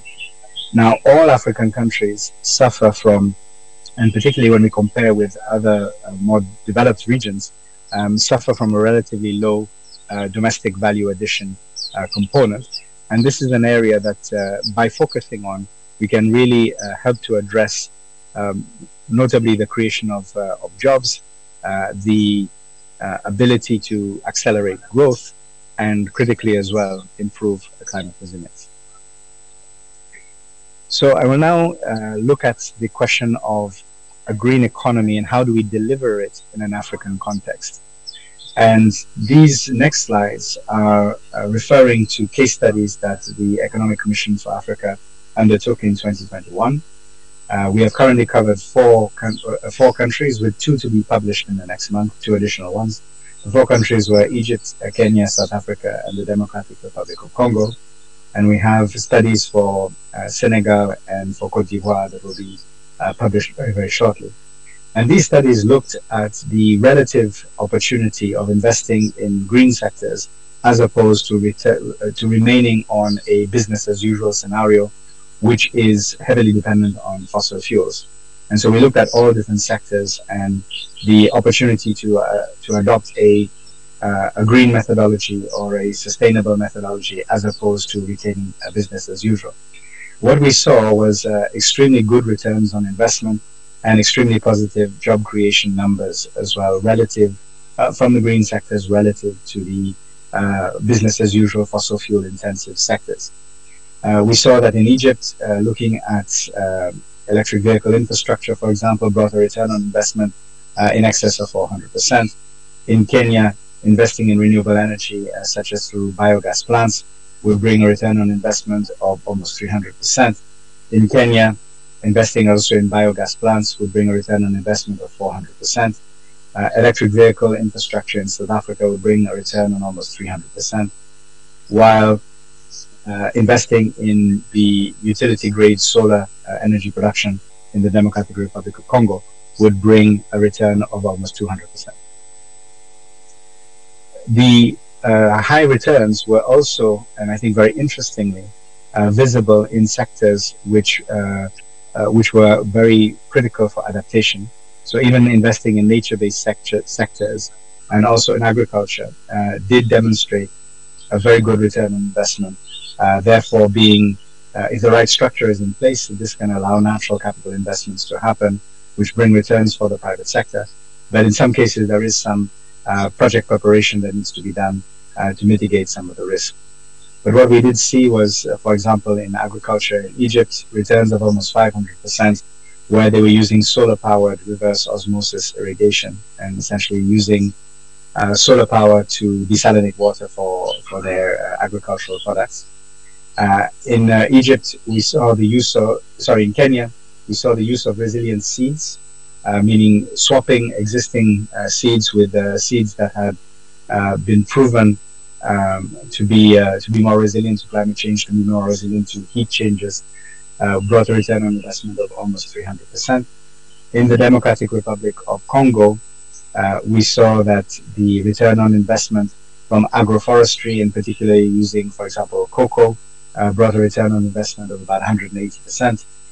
In South Africa, investing in mangrove restoration brought a return on investment of 170%, while in the DRC, investing in sustainable irrigation practices brought a return on investment of almost 500%. So one of the building blocks of being able to deliver sustainable trade and climate resilient trade is investing in energy. Unfortunately, the energy gap in Africa is substantial. I think we are all aware there are almost 600 million people across the continent who do not have access to reliable forms of energy. There are even greater number, 900 million people who do not have access to clean cooking solutions. And therefore, the opportunity to drive energy investment to improve terms of trade is there in particular through renewables, particularly because the cost of renewables has dropped very significantly. And in particular, solar and wind now offer the most cost-effective form of electricity generation for the vast majority of African countries. The challenge with the renewable energies are the high upfront costs that are required, and also the need to address the challenge of intermittency of solar and wind. But there is, and we should not also be too pessimistic, because there are very significant investments already happening across the continent. There are 1,045 projects currently underway in terms of independent power producer energy projects across the continent, and in a number of sectors, including in particular large numbers of solar projects. The scale, however, of investment that is required is huge. Africa needs to double its present electricity generation by 2030, within 8 years, to be able to achieve universal access to energy. This does represent an investment opportunity of $500 billion US. Now, we need to also multiply the generation capacity by 5 by 2050. But one of the biggest challenges is that less than 2% of global clean energy finance is currently flowing to Africa. So the renewable energy pathway is the most logical, it is the most cost effective. The challenge has been the availability of financing, recognizing that particularly the upfront financing is required. Now, the opportunity to invest in renewable energy must also be looked at in the context of a just energy transition. And this just energy transition is to recognize that because of the low base capacity of generation across the continent, that we will need to invest in some cases, in certain forms of fossil fuels over the medium and the long term to create base generation capacity, which then allows the cheaper renewables to be brought online and to generate the bulk of energy going forward.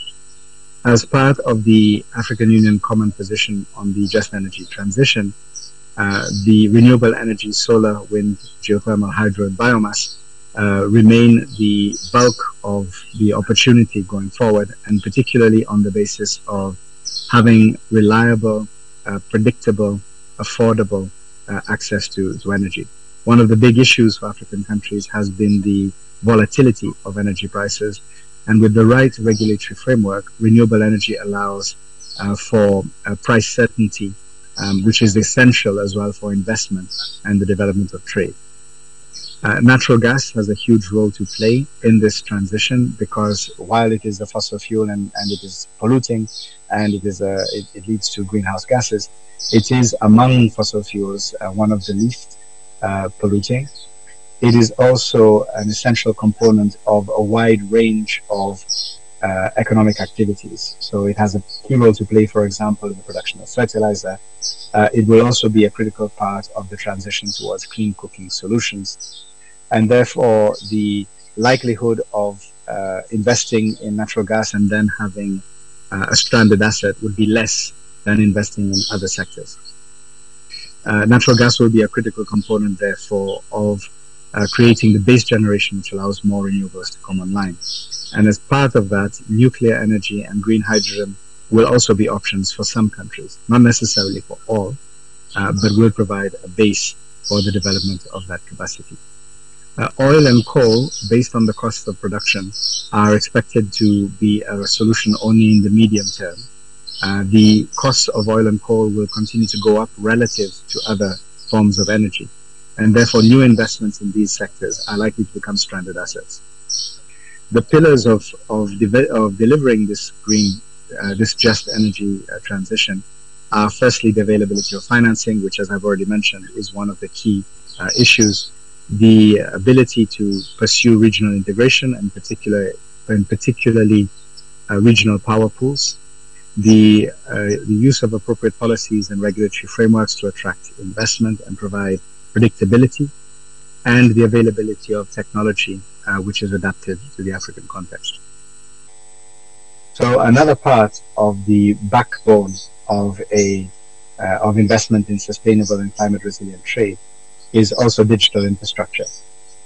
This slide demonstrates one project which concerns Tanzania and which was presented recently at the African Climate Finance Roundtables, which were held in Addis Ababa, and showcasing projects which could be transformative on a regional basis and which also will be critical for the development of trade on a regional basis, as well as helping to reduce emissions and build climate resilience.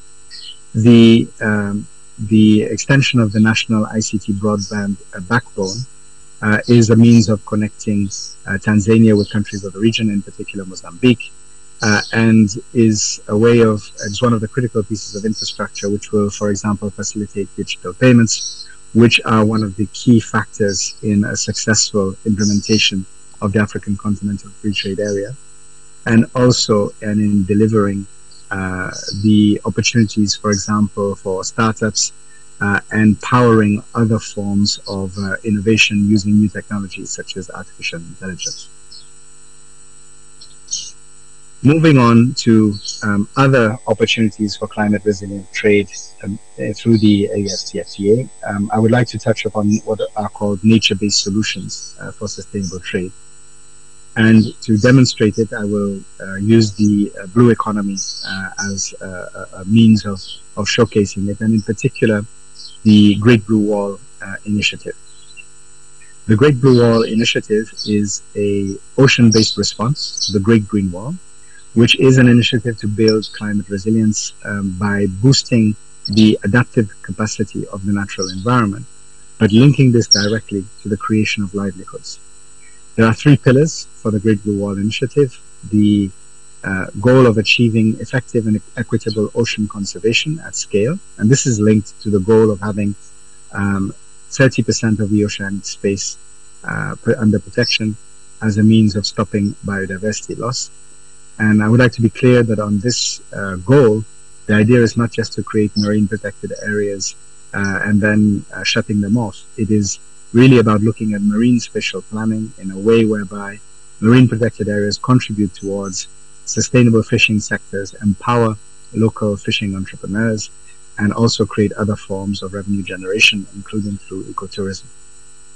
The second pillar is achieving the net gain of critical blue ecosystems to enhance socio-ecological resilience, in particular looking at, for example, the health of mangroves, which are a critical ecosystem regulator, but also are an opportunity to generate additional wealth, partly as part of their critical role in fishery production, but also potentially as part of carbon credit markets. And we'll go into a bit more detail on that. And the third pillar is to develop a regenerative blue economy that benefits coastal communities and delivering conservation outcomes. So a regenerative blue economy means that the resources that provide wealth can regenerate themselves based on the stewardship that is provided by local communities. And therefore, it's critical that we look at the job creation aspect of the Great Blue Wall. Just very briefly to touch on the critical value of mangroves. Mangroves are under threat in the whole of the Western Indian Ocean, and they are key part of the defenses against climate change. We can see that in Tanzania, the biggest threat to mangroves is actually through extreme weather events. And therefore, interventions, for example, through the Great Blue Wall that would allow mangrove restoration bring a virtuous circle whereby rehabilitation of mangroves improves the ability to withstand extreme weather events while also providing economic opportunity going forward. Now, there has been an estimation of blue carbon potential that is linked to the mangroves of the Western Indian Ocean region, and the estimates are very substantial, recognizing that mangroves can absorb carbon at a rate which is 2 to 3 times higher than tropical rainforests.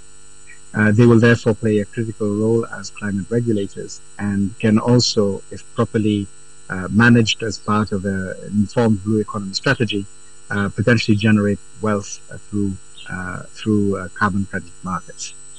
In Tanzania, the estimated value of these mangroves is in excess of $2.1 billion US, but that depends very much on how we are able to leverage that opportunity.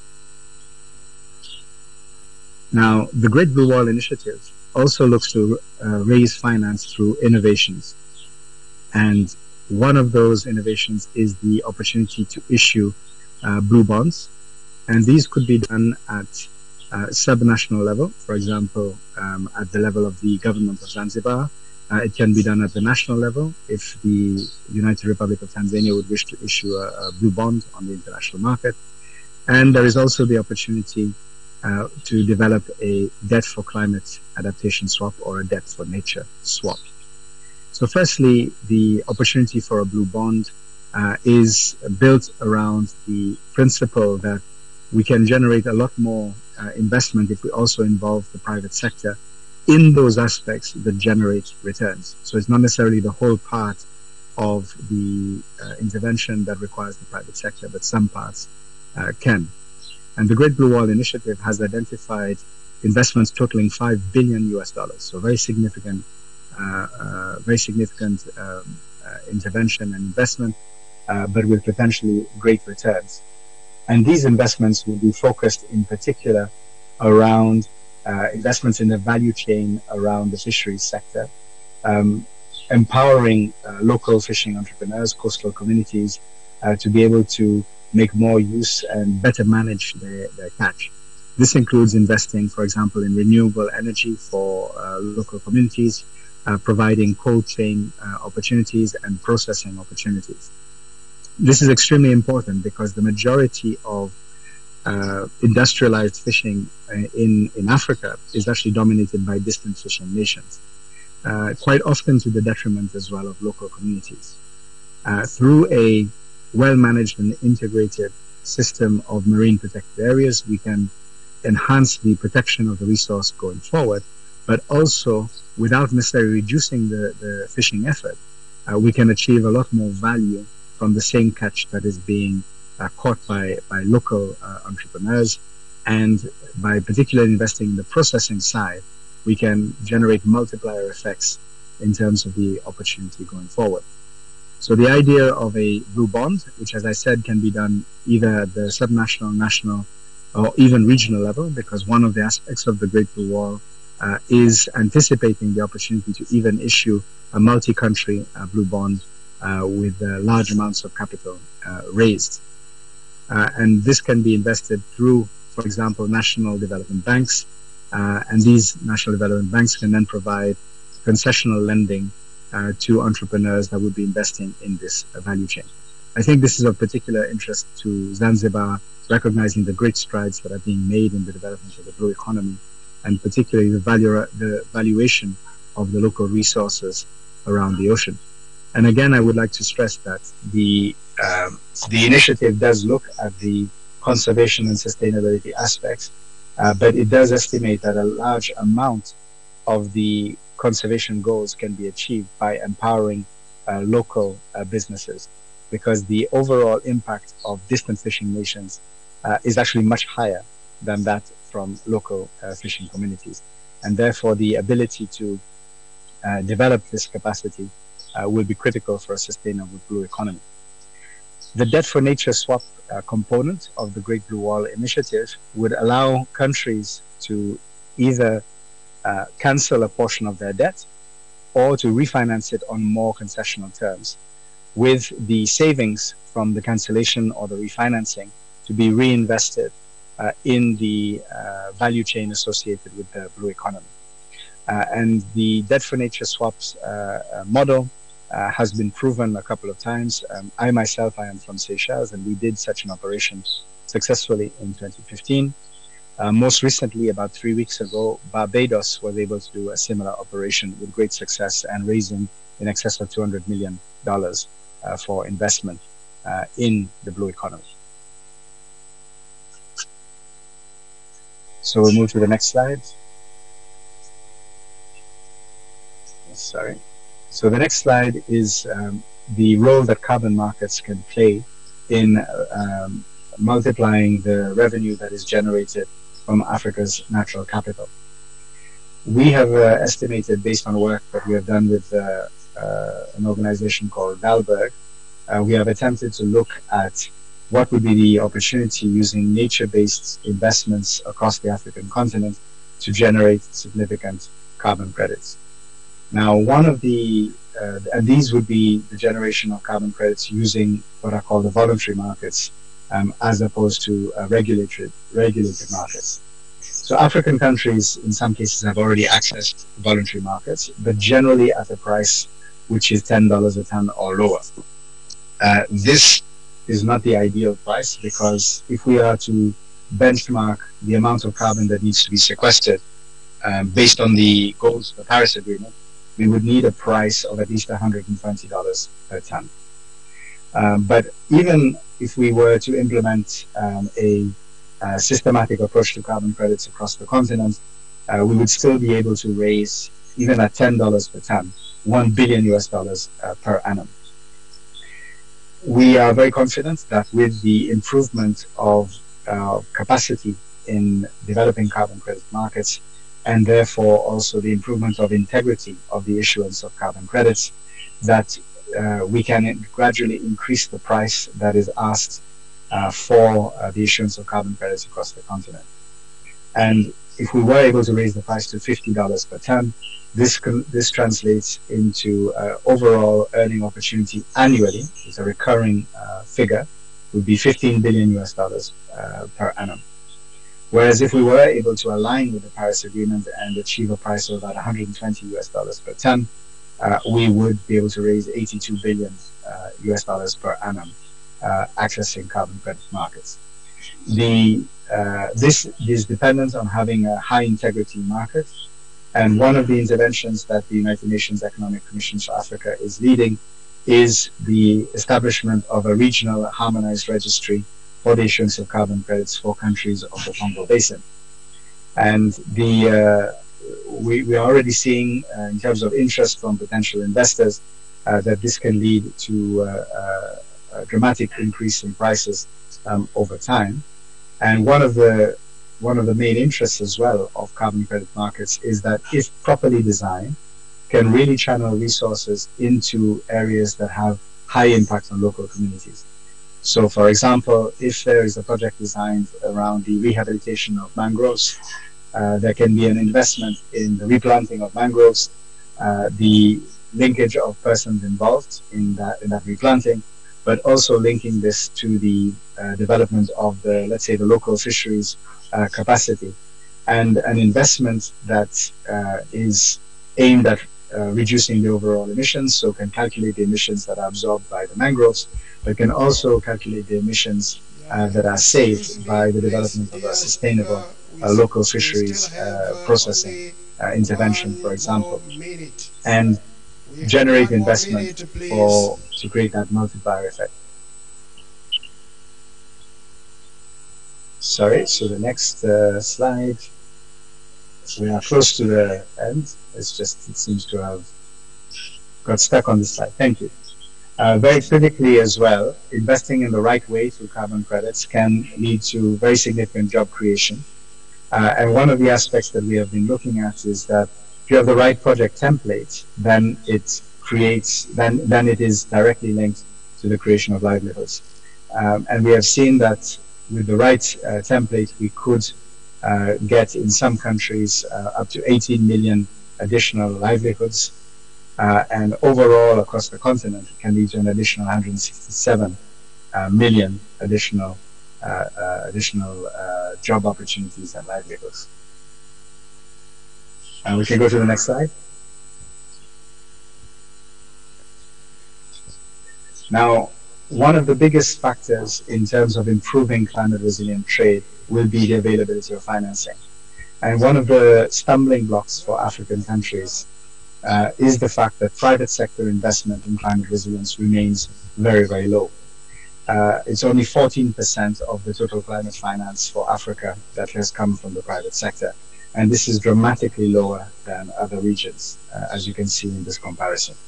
So being able to be less dependent on only on governments and organization-driven financing, such as the Green Climate Fund, is a key strategic investment in terms of empowering climate resilient trade. Go to the next slide. One of the main vehicles that has been used for investment in climate resilience in recent years is green bonds. And you can see that on the left part of the screen, Africa's current share of green bonds is actually only 0.4% of the global green bond issuances. And the Middle East and Africa together represent only 1%. And this is against the backdrop where green, social, and sustainability-linked bonds have multiplied dramatically between 2019 and 2021. In the pandemic period, so just between 2020 and 2021, the number of green, social, and sustainability-linked bonds doubled. And we have also seen a tripling of, or almost a tripling of the total green bond issuances between 2019 and 2021. So one of the critical aspects will be to increase the opportunity for investment through these kind of green bond structures. One of the aspects that the United Nations Economic Commission for Africa has been developing to support this access is a liquidity and sustainability facility. And this facility is aimed at increasing the share of sustainability-linked issuances in the African region and providing support for bonds that will be issued directly aimed at investing in climate resilience. So it might be in renewable energy, or it might be in nature-based initiatives, for example, around the blue economy. This will help support the liquidity of African sovereign Eurobonds. So for those of you who may be aware of bond issuances by African countries, in most of cases, when a bond is issued by an African country, the investor is committed to that investment for a certain period of time. For the maturity of the bond, it may be 10 years, or maybe 15 years. The fact that that money is locked in for that period of time often is a factor in driving up the price. If we are able to have a repurchasing market for African green bonds, then that can help to reduce. Please, let's end up here, please. Yes, we have about 2 slides left, so I can do that very quickly. Is it okay? Yeah, I have one more slide and then we're done. So do you want me to do it quickly? I can do it in about 1 minute. The final point is the ability for us to link the debt issuances, both existing debt and potential new debt, linking it to key performance indicators for this issuance of green or blue bonds.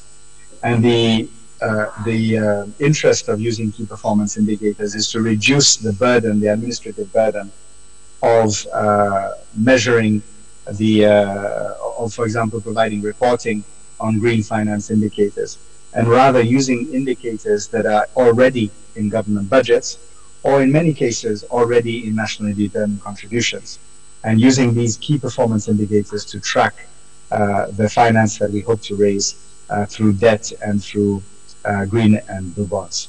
To conclude, I would just like to underline that the ability to raise a finance which is specific for investment in climate resilient sectors, it will be one of the key drivers of the successful implementation of climate resilient trade.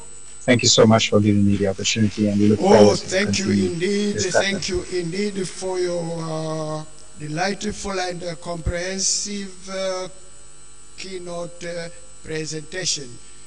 Now, please, it has come the turn, with only 1 minute, Professor Betha Koda, representative of Report Board, to give us vote of thanks. Only a single minute, please.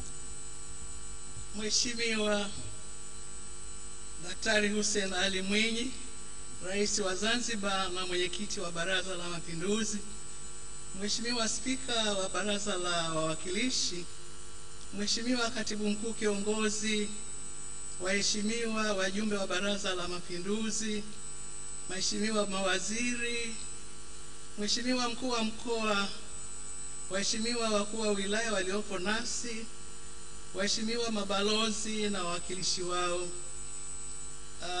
Mheshimiwa Katibu Mkuu, waheshimiwa wageni waalikwa, mabibi na mabwana.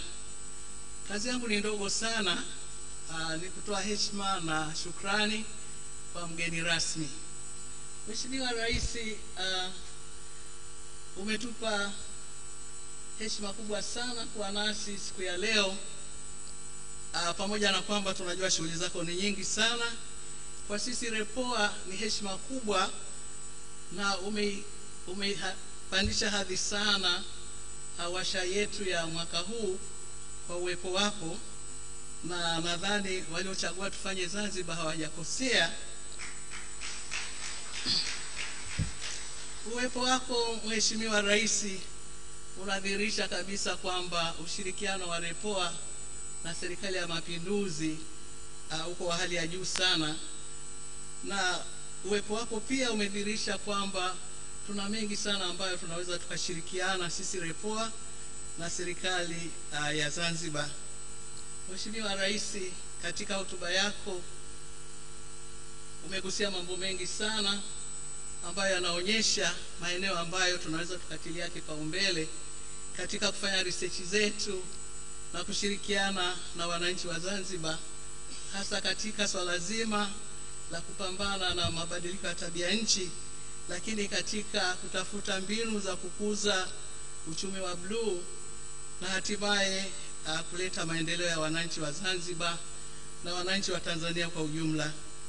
Mheshimiwa mgeni rasmi, umetoa mwongozo pia katika hotuba yako ya mambo mengi sana ambayo tunaweza tukayatumia kama kuongoza katika majadiliano yetu ya siku mbili zijazo katika kuimarisha na kuleta tija katika washa yetu ya mwaka huu ya 26 ya masuala ya utafiti. Umeelekeza sana umuhimu uliopo kati ya utafiti na maendeleo ya nchi, na hasa katika kupambana na mabadiliko ya tabia nchi. Maeneo mengi umeyagusia, sitapita kuyapitia moja kwa moja kila moja, lakini na kuhakikishia mgeni rasmi kwamba yatatuongoza katika majadiliano yetu, na kama ulivyo tuambia katika hotuba yako ni kwamba utafuatilia kwa karibu sana yale ambayo tutajadili. Basi tunakuhakikishia mgeni rasmi kwamba kwa mwongozo wako uliotupatia kutoka katika hotuba yako itatusaidia sana kuchangia katika kutoa maoni, mapendekezo na kujikita pia zaidi katika kujadili yale ambayo kwa wewe umeona kabisa ni muhimu sana kuyazungumzia, kwa sababu yana uhusiano mzuri sana na swala zima la maendeleo ya Zanzibar. Umeelekeza pia katika hotuba yako kwamba kuna maeneo mengi ambayo inabidi tushirikiane, wadau wa aina mbalimbali, na sisi tukiwa kama mdau mkuu katika masuala ya research katika swala zima la kufuta umaskini, tunakuhakikishia kwamba tutaendelea kushirikiana na serikali ya Zanzibar ili kuweza kuleta tija zaidi katika utafiti na kuendeleza yale ambayo tumeanza kuyashughulikia kwa upande wa Zanzibar kwenye utafiti wetu, ili hatimaye tuweze kuhakikisha kwamba tunatoa mchango mkubwa kwa upande wa utafiti ambao ni muhimu sana katika uwekezaji na katika biashara ili kukuza uchumi wa nchi yetu. Mheshimiwa mgeni rasmi, tunakuhakikishia kwamba tutakuwasilishia yale ambayo yatajitokeza ili na wewe uweze kuona jinsi gani tumefuata mwongozo uliotupatia katika hotuba yako katika kuboresha majadiliano yetu ambayo yataleta tija kubwa. Napenda kumalizia mgeni rasmi kwamba umetupa hadhi kubwa sana katika washa yetu hii ya 26 na imeweka historia katika shughuli zetu kwamba mahusiano yetu na serikali yako katika hali ya juu sana. Mheshimiwa mgeni rasmi, nashukuru sana. Well, thank you, Professor Betha Koda. Now we are about to come to an end of our event, and the last event will be photo session. In all, we are going to take 5 photos as follow. Number 1 will feature the high table. Photo number 2 will feature honorable ministers and principal secretaries. Photo number 3 will feature ambassadors and high commissioners. Photo number 4 will feature heads of security service, regional commissioners and district commissioners. And the last photo will feature organizing committee. Please, let's use the entrance at our left hand side. I mean the place over there. Excuse me, there is an important notice. So thank you very much. Our guest of honor is having other responsibilities right now, so apologies that we are not going to have a photo session. And right now,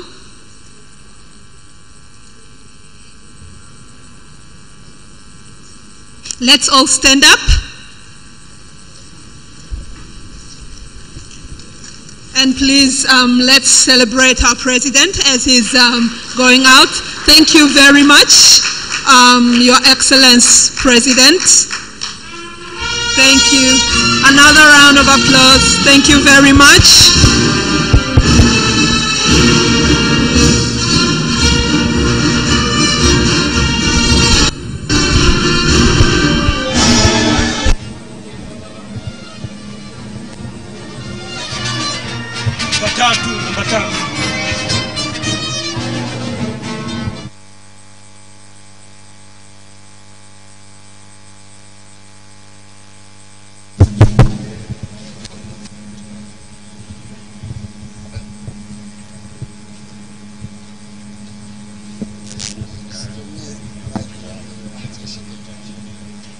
Mheshimiwa Rais, labda umezungumza mkutano huu ambao unazungumzia sera za mabadiliko ya tabia nchi, labda kubwa leo tuzungumze kwa nini? Kwanza nishukuru kwamba wenzetu walikuwa kwa kushirikiana na benki ya SNTV wameamua kufanya mkutano huu kwa madhumuni ya kuzungumzia masuala ya tabia. Please feel free to take your seat. Our next event will be lunch. We are going for lunch break and prayers, but let's all stay inside.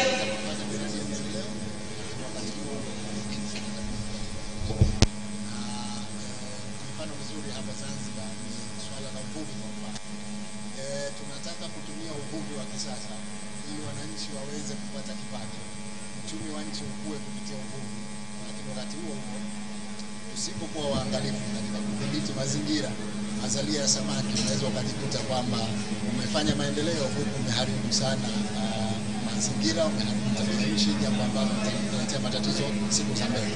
Kwa hiyo hawa wanafanya mkutano wa kujadiliana ni kwa namna gani tutafanya miradi ya maendeleo makubwa, lakini wakati huo kwa mzima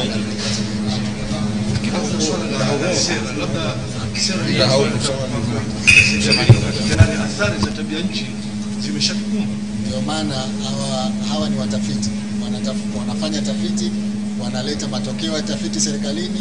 Sisi serikali kwa kutumia tafiti hizi zinatusaidia kubadilisha sera zetu ili ziendane na ulinzi wa mazingira, ziendane na kudhibiti mabadiliko ya tabia nchi. Labda kwa swali la mwisho, Mheshimiwa, unafikiri mabadiliko haya ya tabia nchi yameleta athari gani kwa Zanzibar, na ambayo na serikali yako inachukua hatua gani? Athari ni kubwa na ni nyingi. Unaweza ukakuta sasa hivi, nikitoa mfano tu, visima vyetu vya maji, unakuta badala ya kupata maji baridi, maji mazuri, unapata maji ya chumvi. Kuna maeneo ambayo mmomonyoko wa ardhi unakula sehemu ya ardhi. Kwa hiyo kuna athari nyingi zinazotokana na tabia nchi, na pamoja na hatua mbalimbali zinazochukuliwa na serikali, bado tunahitaji matokeo ya tafiti ili kutuwezesha kupanga sera zetu vizuri zaidi. Mheshimiwa, nakushukuru sana, kila la heri. Asante sana.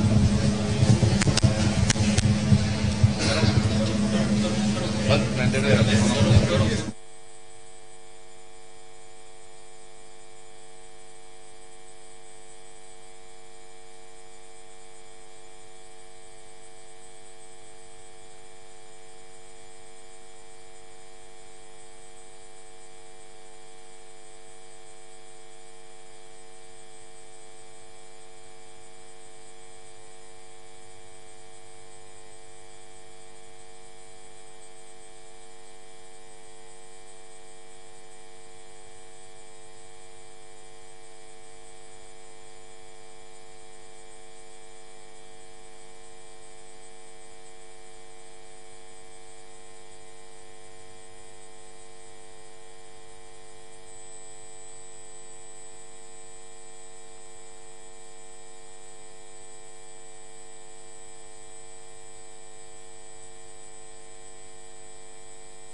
SNTV Online, huu ni wakati wetu.